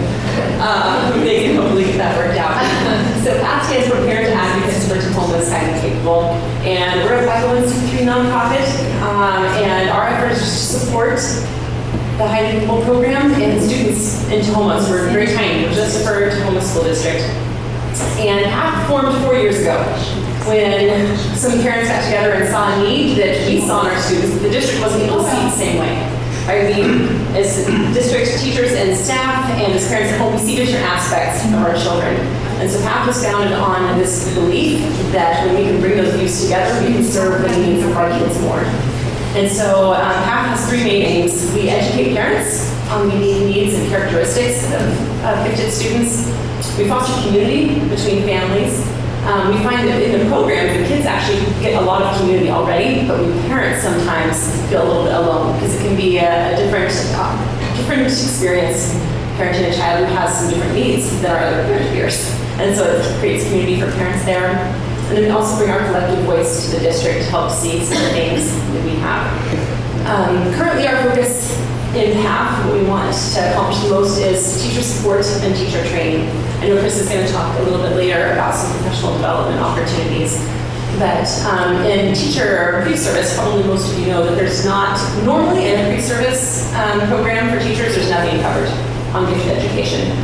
Some pre-service programs might cover it, but it's not required. And so most teachers come in not having any professional education about it. And so we want to support our teachers as some of them in service are trying to learn more about the unique needs and characteristics that come with their students. And we're so grateful when they take that extra time to do that. So. Thank you, Michelle. Yeah, I really want to thank Michelle and Bryce of the CAP organization. They really have been partners, and we've worked together and closely over the last 4 or 5 years in moving forward with programs, reflecting on what's working, what are some changes we can look at. It has worked. It has been a really positive partnership with the CAP folks. And I want, okay, next one, please, AJ. No, go back, AJ. There you go, that's it. This is, as Michelle just said, we don't have teachers who've gone through highly capable college programs, so we need to be supportive and helpful and provide them skills and opportunities as they grow in their skills as supporting these highly capable students. So some examples are, there is a state organization entitled WAETE. It's Washington Educators of Washington Association of Educators of the Gifted and Talented, or Talented and Gifted, and it was just last week. And fabulous learning opportunity, keynote speakers, mini breakout groups, and we were able to send 5 educators to go around, and these 2 ladies both went, and another teacher, and 2 instructional coaches. And we were very grateful to the PAP organization because they paid for 2 of those registrations, and they weren't inexpensive registrations, so I'm really very grateful to them. Other things we do to support our teachers is we've had a few, and I have participated in the webinar through Whitworth College in Spokane, who has an exceptional program for highly capable instruction. And so there's another opportunity. We have OSPI modules for new teachers in the highly capable programs. And again, PAP has sponsored mini grants to all our highly capable teachers, Cougar, Discovery, and the middle school folks. Grants that can support either their own professional development or projects and resources they can have in their classrooms. And I also want to say there's just an organic support amongst those teachers. You can see we have 2 fifth grade teachers here tonight. They are supporting one another. We're offering support to the teacher at Rock Creek. She's there by herself. She's isolated. She doesn't have that 3-person team. So we're reaching out and trying to give her opportunities to learn more about what does it mean to become a Discovery teacher working with highly capable students. So since we have learned to be flexible and be problem solvers in the Tahoma School District, Erin Kelp is here, and she was the one who was in her class, and then she was going to talk to us a little bit. And so she's going to come up and share with us a little bit, and I really appreciate her courage and her willingness just to give you an insight from a teacher's perspective. And one thing I'm going to say is Erin is not only a teacher of highly capable, she's also was a Discovery student herself in Tahoma. So let's welcome Erin. As you're coming up, I'm going to do a quick look at my colleagues to get another thumbs up. Getting lots of practice tonight. Okay, thank you. Okay, well, oddly enough, I think the last time I was speaking to the school board was a We the People practice run through for districts. So I know the AP and the high cap world very well. So like Chris shared, I'm a graduate of Tahoma High School in 2016, and now I have the privilege of working with a lot of colleagues that were my friends' moms and dads. So coming to Tahoma and capable was truly a gift and an opportunity to really come home. The video that we were going to see was an example of the inquiry-driven learning that we do in Discovery classrooms. So we might take a lesson as part of our curriculum on how do humans affect ecosystems. And maybe in a typical lesson, we might brainstorm, oh, pollution, driving cars is bad. But for us, we like to take it a step further and give students those opportunities to truly experience that kind of learning through their hands. And so I was demonstrating an oil spill in our classroom. So we used cocoa powder and canola oil and water and sponges and feathers to represent our birds. And students explored explore different opportunities and ways to try to clean up the spill once it happened. And my hope and what they were able to deduce through this activity was that it's impossible to reverse the effects of a human and their impact on the ecosystem. We can never truly reverse the effects of an oil spill. We looked at examples of oil spills through history, and many of them predate before my students were even born and before I was born myself. So students were working in teams to accomplish these goals. They were going through an inquiry-based lab. A lot of our science materials we end up sourcing from the middle school level, just because our current curriculum doesn't necessarily provide the differentiation needed for students who are fifth graders speaking at a middle school and even at a high school level. So Kelly and I have partnered in a number of ways to be able to provide these kinds of experiential learning opportunities to our students. Even during the pandemic, we would send home experiments in a bag. We had students growing live plants through hydroponics at home, and now it's exciting to have those opportunities in the classroom again. The video that was going to be shared of just me, which I'm glad is not playing because that's really awkward to watch, was me just talking about my experience having been a highly capable student and returning to Tahoma School District to then teach those students. I was identified early on as a highly capable student, and I remember sitting there feeling very bored in my math classes, wondering what was going on, asking my teacher if I could come in during recess and grade papers, and I would, and grade my peers' spelling tests. And when I had the opportunity to be a part of the highly capable program, I really felt that I had found sort of my niche and found a collection of peers that truly inspired me, challenged me in many ways, and allowed me to sort of explore my own strengths as a student, but also my challenges.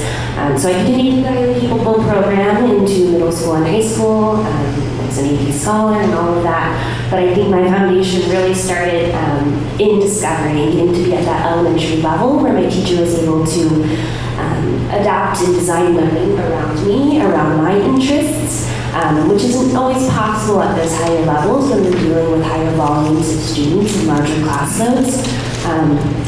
But having had that experience as a student and having some of those qualities of being a twice exceptional learner, being offered this position and being able to take my own experiences, not as an outsider, but truly an insider, someone that was born and bred in Tahoma, but also someone that knows what it's like to be the weird kid with the weird interests and who could do math really quickly. It was exciting for me to step into this space and offer my story to these students and help them sort of begin to blossom and grow. And in many ways, this position has not been what I expected to be, but in every way it's given me an opportunity to become a better educator and become a better advocate for these students. The networks that I've built through this position, opportunities like going to the WATAG conference, partnering with parents and community members to be able to bring this program to life and make it something that truly values the unique learning identity of every student has been just the most incredible experience.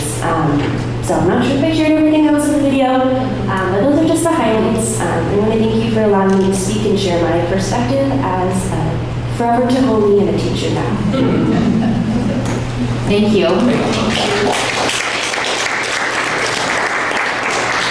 Real life here. So that is the conclusion of what I had to share so far. Are there any questions or thoughts or comments you'd like to ask? Dr. Pendergraft? Yes. So it sounds like a very outstanding program, and I can tell by the numbers that we're growing, and I just kudos to you guys. That's terrific. I'm excited for our high cap kids that we have this opportunity. This year I'm taking a hard look at our climate and culture part of our CARES goals. And so I'm curious if you could speak a little bit to how our kiddos in this program, I'm thinking specifically the self-contained programs, could you speak a little bit about the belonging piece and how those kids, maybe what you guys have observed or what you've learned from the kids or how even the educators feel in those classes? What does belonging look like? How do they feel connected to the larger school and students when they're in a very self-contained program like that? Well, I think that's interesting. I think there's two pieces there. One, there is the group together. And the middle school person spoke to it. I had other older children talk to me about it. I think Aaron's talked about lifelong friends. They do form a community. But they also, how do they interact with the regular, the general ed class or the school? They're also on the playground, they're in different programs together, whether they're in honor choir or athletics. They do have multiple opportunities to have really the best of both worlds for them. I haven't, asked lately that question, but I've always, especially at the older grades, they are together for that one block, that social studies, English classes, but then the rest of the time they're spread sporadically across the school. So I've never heard it be an issue. It's an interesting question for sure, Haley, but I think that they do, that there is power in them being together, but I also feel that they can shift and be partners with other students in the school. Thank you. Yes. We could also ask Dawn to disaggregate the culture. Yes. Yeah, for sure. Thanks. Any other questions? Dr. Biggins? I think that was a really good question. I have a son who was in the Discovery program with Miss Chase, his wife. Oh, yes. Chevrolet. Yeah. With me. Dressing up like Isaac Newton. In fact, his siblings were ribbing him the other day because they pulled out his pictures. They had a wig on and the whole thing. Kind of funny, but I also have a son. My point is, I also have a son who's on an IP. So it's interesting to me to see, through our journey, right, as his parents, to see how a lot of it felt the same. Yes. In terms of like how you get from A to B, and like what's the switch, right? And to Aiden's question, I think the powerful thing for him was he didn't. It wasn't a plug into the school as a whole. I think it was just the fact that he felt whole within himself. Right? He felt like he will tell you that he got in trouble before he went to the Discovery program. He will tell you that he still got in trouble even after he went to the Discovery program, but he was getting better grades and performing better, and he felt good about that. But I guess my point is, it's fascinating to me, and I love the fact that as a district, we can capture both ends of that spectrum in terms of like, because really it comes down to like maximizing potential. Well, it's so true. Thank you for that, and thank you to the teachers. Yes. They were truly godsend for gentlemen. So I remember. Yeah.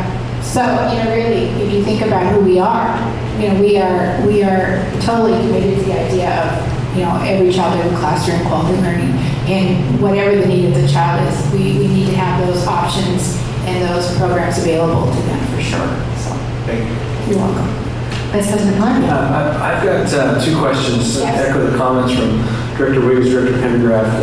I think that we've got a lot of anecdotal evidence that students have been shared here tonight that there's programs having success and there's a lot of good results coming out of it. I wonder if there are more formal ways that we, as a system, are measuring success relative to this program. What does success look like as a system for high cap?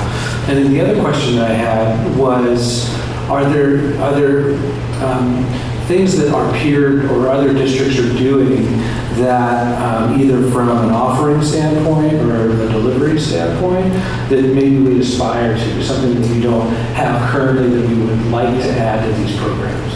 I'm going to answer your second question first. I have done research. I try to keep up with some of our surrounding districts. And when I took the job over, I really looked at high-performing districts in our area. So I would read and call Washington, Bellevue, Issaquah, primarily looked at Snoqualmie Valley closely. And so through that research, I did become more closely connected with the Issaquah highly capable director and the programs in Issaquah. And our elementary programs are very much in alignment with the Issaquah programs. They have kind of a two-tier program as well. But we have a program in the middle school that is for highly capable students. And if you were to compare and contrast what we have for math, it's different, isn't it? I'm not in charge of the math middle school. It is a program where they're screened at the end of 5th grade, and then they're assigned classes. And Issaquah has that kind of program for their ELA too. And there's been pros and cons about that. It's something that we're still looking at. I don't have a clear sense of which direction we should be going. Assistant Director Lindsay Henry and I've had many conversations about this. So that is one area that is kind of got a big question mark over it. As far as hard data, I don't have the hard data in front of me, and I know Dawn or Lindsay can get it for us. But I will say, informally, in looking at how the children in those programs are doing, they're doing very well. But I can't tell you numbers. I see reports, and we look at different things. And another thing I want you to know too, we are working hard as a district to really concentrate on equity for students, because really the referral system, a lot of it has been by parents. And so we are trying to, as a department, looking and keeping kind of track of kids that are doing very well. Maybe they should be tested too, that perhaps the parents don't have access or don't know much about it. And so we want to, and then, in 2nd grade, the state requires that we have universal screening for all children. So the state provides that level of equity of access for all boys and girls, but we want to continue to build on that too. Can I answer those questions as well? Sure. Yes, Michelle knows a lot. Well, I don't know the answers, but I had a thought. Superintendent Hanson, you talked about asking John Wakely if she could disaggregate data. I wonder, could we do that with year of growth for the high-cap students specifically? Because that would be a great way to know how the successful program is. Are they actually making at least year of growth? Ideally more, because they can learn faster. So that is one option. There's a lot of hard data. On the other piece, about what services would be like next, Pat has an opinion on that. That could be very different right from what they're looking at, but what we're hearing from the parent side at least, is that we would like middle school science to have a high-cap option for that. We've also recently started hearing from a couple of parents about 9th grade science as well. There's not an advanced option for that. And so a lot of our high-cap kids are super into science. You can be more gifted in one area than another. So, but for those who are really into science, it's kind of excruciating to sit in a class where people are like, and this is force, and they're like, because they're studying physics in their spare time. And so that would be a next step that we would like to see explored in the future. Thank you, Michelle. Students, do you have anything you wanted to ask or add? Yeah, I just have a comment. I was in the Discovery program with Miss White, and it was a great experience, and it's really, I think, it really helped me to discover my strengths and challenges, and it was a great way to get more personalized learning and help me to succeed and put me on a path to succeed in middle and high school. And now I'm in AP classes, and I think I'm really glad to see how it's expanded into middle school and how many more classes we have now, because all the middle school options weren't available when I was in middle school. So I was in all the standard classes, and it's really awesome to see how it's in middle school now too. Thank you. Thank you. Okay, well, part of the, can I ask you a question really fast? Do you want to add something? Go ahead and ask your question. Okay, part of what's hard about going at the end is that all of my questions have been asked, but I wanted to say thank you formally in this forum, because when you talk about partnership, and there was a sign up on the slide of partnership, you exemplify that. You are an advocate in the Facebook group. You are an advocate in the halls in this building. And you do such a beautiful job of bringing parent voice to the table and advocating for our students, so that, as you said, Director Wiggins, you talked about maximizing potential, and that is always at the heart of every discussion I've ever heard you have. It's maximizing the potential of our kids. So thank you. Not not just as a mom and also as a school board director, I'm grateful to you for that. And I also want to thank our teachers, because when you talked to Erin about those kids that you sent home, I can tell you as a mom who got some of those kids, that was the highlight of our week. So you all truly went above and beyond to make sure that our kids continue to be inspired and engaged with learning. And I know now that it continues even beyond remote learning. So thank you all very much for that as well. So having said that, do you want to close this off, Superintendent Hansen? Thanks. You hijacked my Michelle compliment, but Michelle, thank you. Not just for this, but in the time that I've gotten to know you over the last few years, you're an advocate for all kids, and you do it in the best way possible. So thank you very much. And then, you can see it on the screen right now about professional development opportunities and what we put on our ICAP teachers. And I just want to express gratitude to all of them, but in particular, Kelly and Erin for coming tonight. I've been in both your classrooms and absolutely love what's happening for our kids there, but also want to put out a recognition that you're a part of many groups. And being a discovery teacher at 5th grade is different than being a 5th grade teacher. And as I think about the connection that you have with the 5th grade team in your building, the connection that you have across the building, and the connection that you have with all of Discovery, those are a lot of different groups that you guys are a part of, and you manage it very well. So thank you guys very much.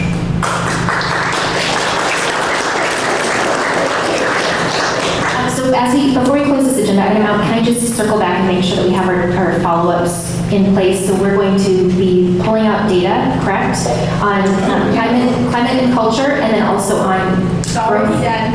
It's a part of our normal disaggregation of data connected to all of the subgroups. So as Haley and I are looking at that, she'll already be able to see the high Fantastic. Could you send that to all of us, just so we all are on the same page?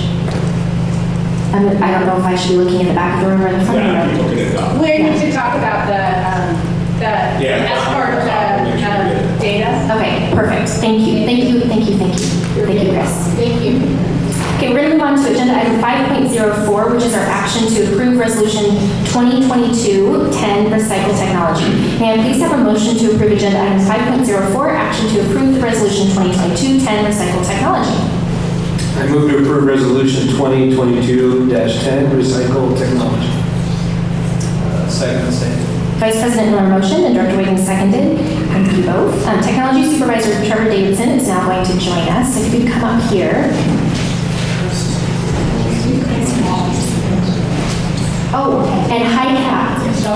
Please go home. Go sleep. Kelly, go to sleep. Go to sleep. Go sleep.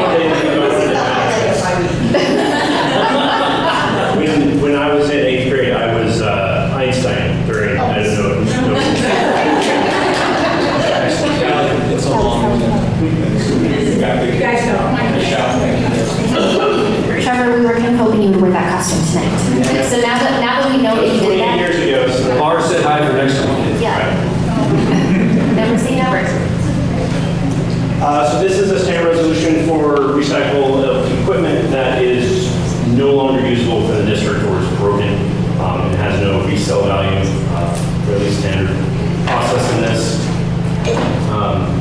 We're recycling it through a certified recycler that is green certified with a number of government and national recognitions at no cost to the district. Do we have any discussion or questions? Okay, I'm going to call for the vote. All in favor? Aye. The approval of agenda item 5.04, action to approve resolution 2022-10 recycle technology, passes 4-0. And Trevor's going to stay with us because we have agenda item 5.05, which is action to approve resolution 2022-11 surplus technology. May I please have a motion to approve agenda item 5.05, action to approve resolution 2022-11 surplus technology? I move to approve resolution 2022-11 surplus technology. Second that motion. Vice President Miller motioned and Director Wiggins seconded. Thank you. And could you present this to us, please? Absolutely. This is a set of surplus equipment that is no longer viable within our educational system, so it doesn't meet the needs of our student body or our staff members, or is in a state that we can't reuse for parts or other devices. Most of this is around Chromebooks that are no longer supported by Google, so the large majority of what these ones are. Again, it's going to the same e-cycle solution, although these ones do have a certain resale value. So they will evaluate and then supply us with a flat amount based upon that evaluation. This is the same company that we have used previously, but they have not yet supplied. We haven't gotten all of the report back from the first shipment because it was also quite large. This is a culmination of approximately 2.5 years worth of surplus. Because of COVID, it did not get surplus efficiently. Do we have any questions or discussion? Okay, I will call for the vote. All in favor? Aye. The approval of agenda item 5.05, action to approve resolution 2022-11, surplus technology, passes 4-0. Agenda item 5.06 does not involve you, so thank you very much, Trevor. We'll let you go.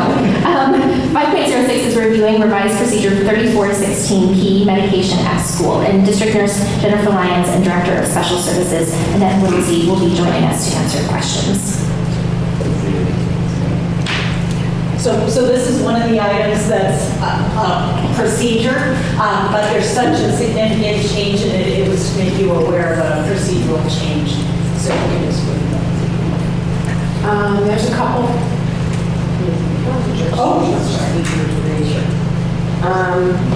There's a couple places where we've changed or made a slight adjustment to the language. I actually don't see that she left in the do you want that left in? Yeah, I think that's just the but I think it was that main idea about their protection. Usually, AJ, it's the slides that we need up about the changes to policy and procedure, because you'll be going through all of those this evening, and that's where it calls out what's that big WASDA change on this piece here. Okay, this is the part that Annette's referring to. So there was a House bill, and the House bill took out some language that referred to how school nurses function in relationship to our senior students. So there's medication that can only be administered by a school nurse, things that pierce the skin, things that go across the blood-brain barrier, and one of those medications is a seizure medication. And so House Bill 1085 takes away some of that limitations and allows us to delegate if we have the appropriate staff and if we've got the appropriate training set up. So that's the adjustment and why the procedure looks different. That's about it. Okay, do you have any questions or comments? Just training, so will we have to enlist somebody else for that, or how far does that go? So this one's a little complicated, and I haven't really discussed my feelings on the issue, but in general, a nurse can't be compelled to delegate or to train somebody if they don't feel they're competent. So we have to have a training program, and there are training programs that are now in existence. The gap in the law was that before they had some language where we could, in some instances, delegate. This one is a big change because this medication was never delegatable before because of the severity of the reactions to it. They're specifying nasal things that go straight to the brain because of the tissues. What that means is that I can choose to delegate, but I'm not compelled to. No one can force me to delegate something away that somebody else doesn't understand. Is that somewhat clear? It is. Yeah. I think this piece has been an exciting step to give us the flexibility to do it. If we do have the training capability and the staff members receive that, we've had some instances where a student would be riding the bus and we never had this opportunity to be able to say, yes, this could be set up to happen. And so for us, it's that training piece of, yes, I wouldn't say, well, you must do it if we're thinking we don't have the personnel, but it gives us that flexibility to do it. So we look at each individual situation.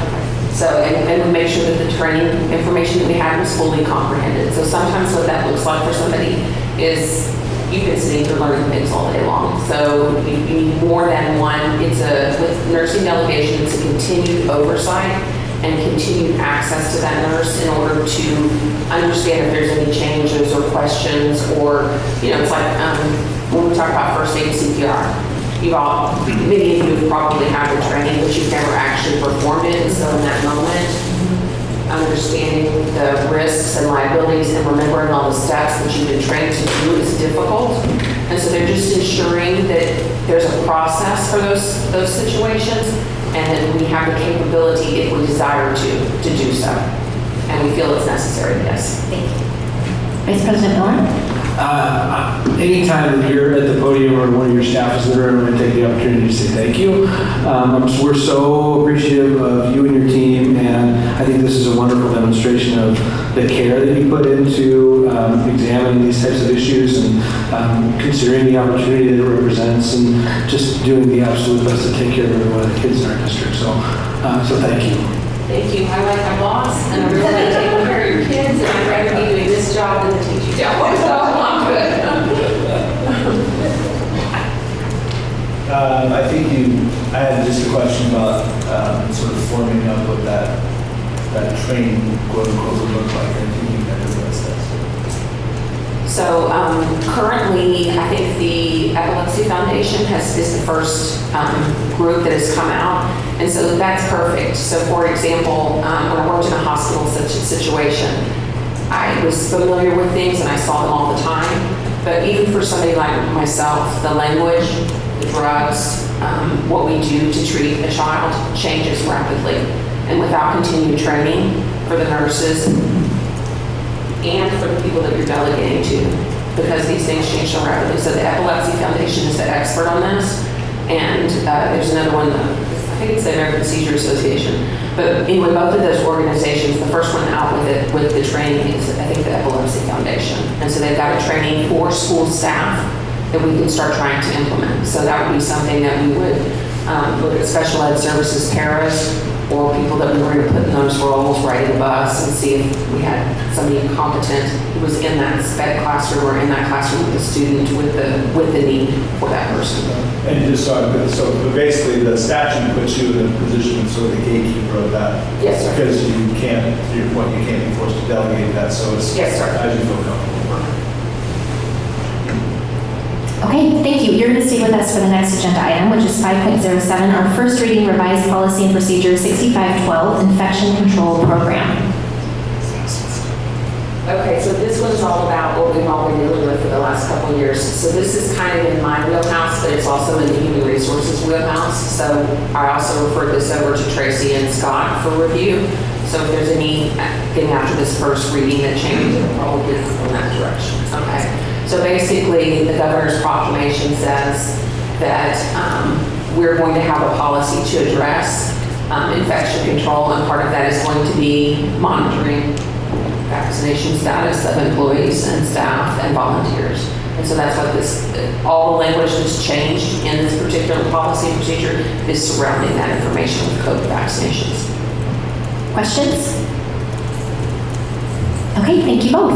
We're moving on to agenda item 5.08, which is our first reading revised policy and procedure 1400, meeting conduct, order of business, and quorum. And Superintendent Hansen is actually going to present this agenda item for us. I know you had a chance to review it. I had conversations with a couple of board members regarding questions. There's changes to the WASDA model policy. Nearly all of it is based on things that have been learned during the pandemic in terms of our capacity to have meetings remotely and increasing accessibility to our public for watching the meetings, including also remote access for board members to attend. So that's what you find in there. Do we have any questions? Okay, we'll move on to agenda item 5.09, which is our first reading revised policy and procedure 1420, proposed agenda and consent agenda. And again, Superintendent Hansen will kick this off for us. Again, a fairly short one. Primarily language change around the responsibility for the proposed agenda. The responsibility rests with the superintendent in consultation with the board president rather than some action that occurs out of collaboration. The second piece is clean up language for consistency. Questions? Okay, we will move on to agenda item 510, which is our review revised procedure 2153P, non-curricular related student groups. And Executive Director of Teaching and Learning, Don Weekly, is now going to join us.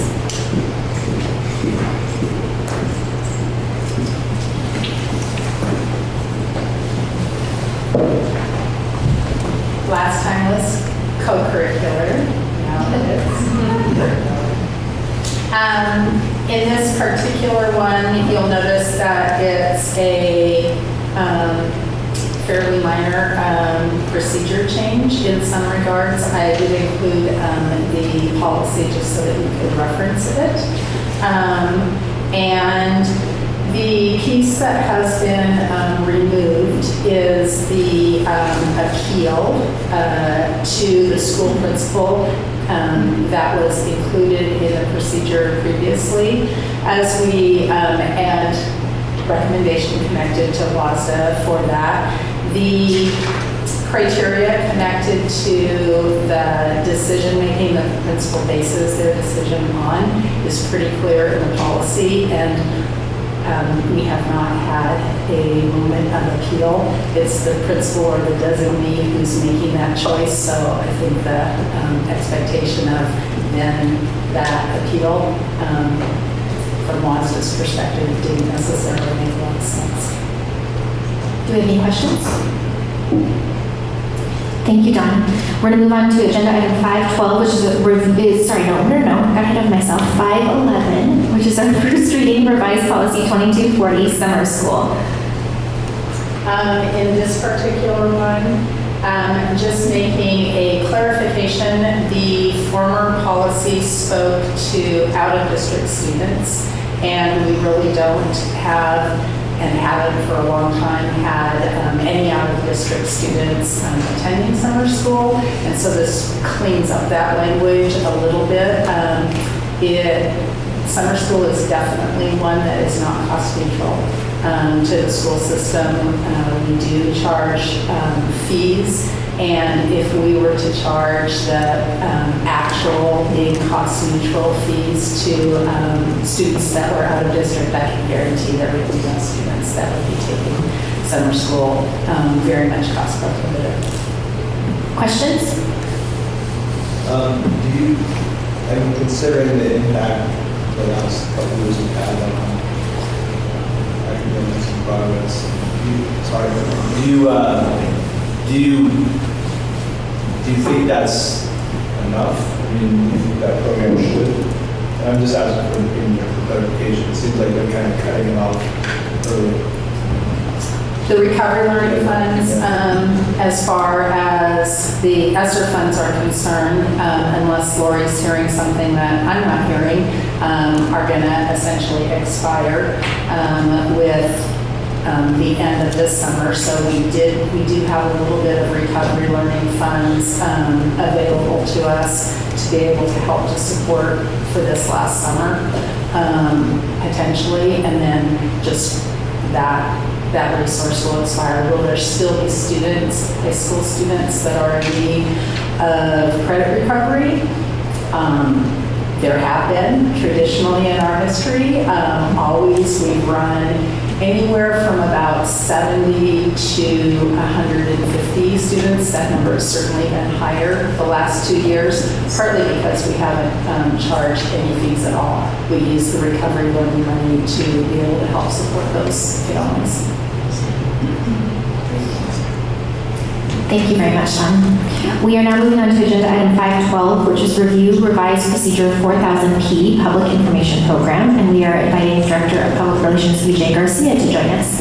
And while you're walking up here, may I just say, this is exciting. Well, we get to see everybody tonight, truly every department. So you all have brought us so much joy. Yes. Good job, We're going to do this every week. We just want to hear something from everybody. This is to align with WASDA recommendations. So when this procedure was last adapted in the annual district report section many years ago, it included that the district report would include criteria for staff evaluations. Since that time, we've gotten the internet, and so we have other methods to be able to share that information. And so now there are other paths to provide that information to our community. You were all presented with an annual report, and we felt it doesn't serve the purpose to be able to share that information there. It's a good tool to be sharing really valuable information about our enrollment and about our demographics, and so finding other avenues to be able to share hiring practices, staff, principal evaluations is just better served on the website and other places. So this is to align with that. Questions? Thank you, AJ. Agenda item 513 is our first reading revised policy 5001, hiring and employment of retired school employees, and oh my gosh, I cannot speak, we've done a lot tonight. Acting Director of Human Resources, Tracy Krause, is not here, but Assistant Director, Scott Mitchell, is joining us. Good evening. Yes, this is the hiring and employment of retired school employees. This is to match up with current law. Moving the 800 up to 867 hours being the top end that a retired non-administrative staff can work to basically 1,040 hours until July 1st of 2025. And it's a lot of language, but it just represents all the different tiers of the retirement system and all the pension things and talk that go with that. Questions? Thank you, Scott. Thank you. Agenda item 514 is our first reading revised policy 6112, rental or lease of district real property. And Assistant Director of Operations Kyle Hood will join us. By the way, Scott, Tracy walked in right after you started this. Hi, Tracy. I have first reading of revised policy 6112. Current House Bill 1630 says that we can't have open carry of weapons, guns on school premises. This expands that to rent or lease properties of the school district, for example. Like Wilderness Lodge, if there's maybe help there for school district purposes, to expand that. Questions? Thank you so much, Kyle. Next, we have agenda item 515, which is our finance and enrollment report, and Chief Accountant Bill Hernandez will now join us.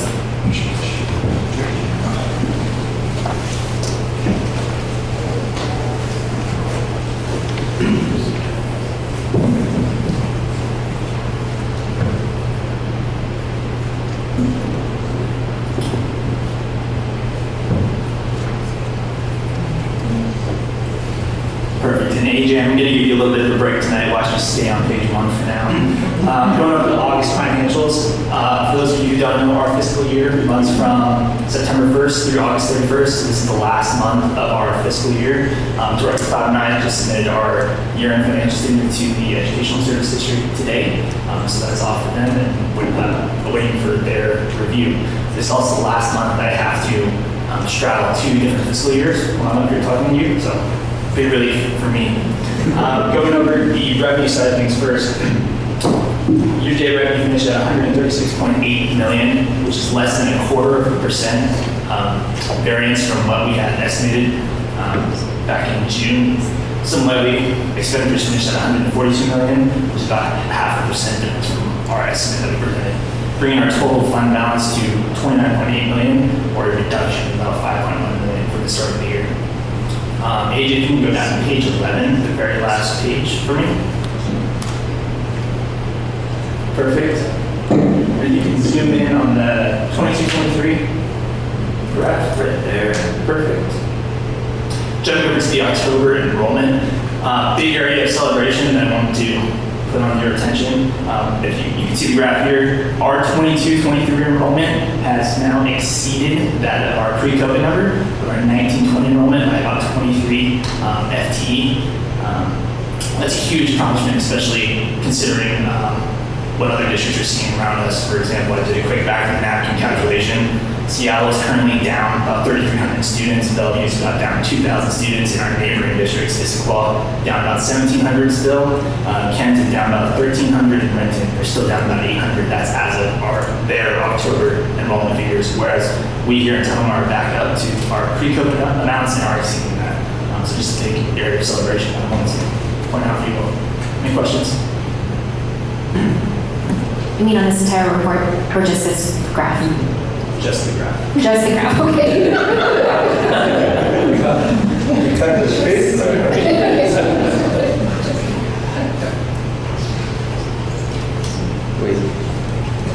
Do you have any other questions? It's late. I already had 3 hours. Okay. Do you have any, and we've all been reviewing these numbers along the way as well, but do we have any questions for tonight? Well, I do have one quick question. I just wondered on page 8, the COVID-related expenses, you've been dutifully keeping track of this for a few years now, and I wonder, here we are in 22, 23, that school year, thank you, AJ. That's right. I just wonder when we kind of let this thing right off into the sunset and we're on tracking these in this kind of detail any longer. I'm just curious about that, what you see the future of this page and this thing looking like going forward. So that's a very good question. This is something that we're still going to track in this fiscal year, the 22-23 school year. Yeah. Because like Director Wakey had mentioned, we have our ESSER 3 funds about $1.7 million, which is dedicated in this school year toward our recovery learning program. So this is something that we're still going to monitor and track. And I think Director Hood can verify that COVID is still around, so there are still some miscellaneous expenditures in regards to COVID directly as well. Thank you. Thank you so much. We are now moving on to the meeting management portion of our evening, which goes lightning fast. So agenda item 6.01 is action to approve consent agenda. May I please have a motion to approve agenda item 6.01, action to approve our consent agenda? I move to approve our consent agenda. I second Director Miller's motion. Vice President Miller motioned and Director Wayne seconded. Thank you. I'm going to call for the vote. All in favor? Aye. The approval of agenda item 6.01, action to approve our consent agenda, passes 4-0. Agenda item 6.02 is action to approve our certificated personnel report. May I please have a motion to approve agenda item 6.02, approving our certificated personnel report? I move to approve our certificated personnel report as revised. Second that motion. Vice President Miller motioned and Director Wiegand seconded. Do we have any discussion? I will call for the vote. All in favor? Aye. The approval of agenda item 6.02, approving our certificated personnel report as revised, passes 4-0. Agenda item 6.03 is action to approve our classified personnel report. May I please have a motion to approve agenda item 6.03, approving our classified personnel report? I move to approve our classified personnel report as revised. Second that motion. Vice President Miller motioned and Director Wiegand seconded. Do we have any discussion? I will call for the vote. All in favor? Aye. The approval of agenda item 6.03, approving our classified personnel report as revised, passes 4-0. Agenda item 6.04 is action to approve our coach personnel report. May I please have a motion to approve agenda item 6.04, approving our coach personnel report? I move to approve our coach personnel report as revised. Second the same. Vice President Miller motioned and Director Wiegand seconded. Do we have discussion? I will call for the vote. All in favor? Aye. The approval of agenda item 6.04, approving our coach personnel report, passes 4-0. And that brings us to agenda item 7.01, which is adjournment. So I'm going to call the meeting to adjournment at 8:52. Thank you all so much for sticking with us. And it was great seeing you. Thank you for staying to the very end.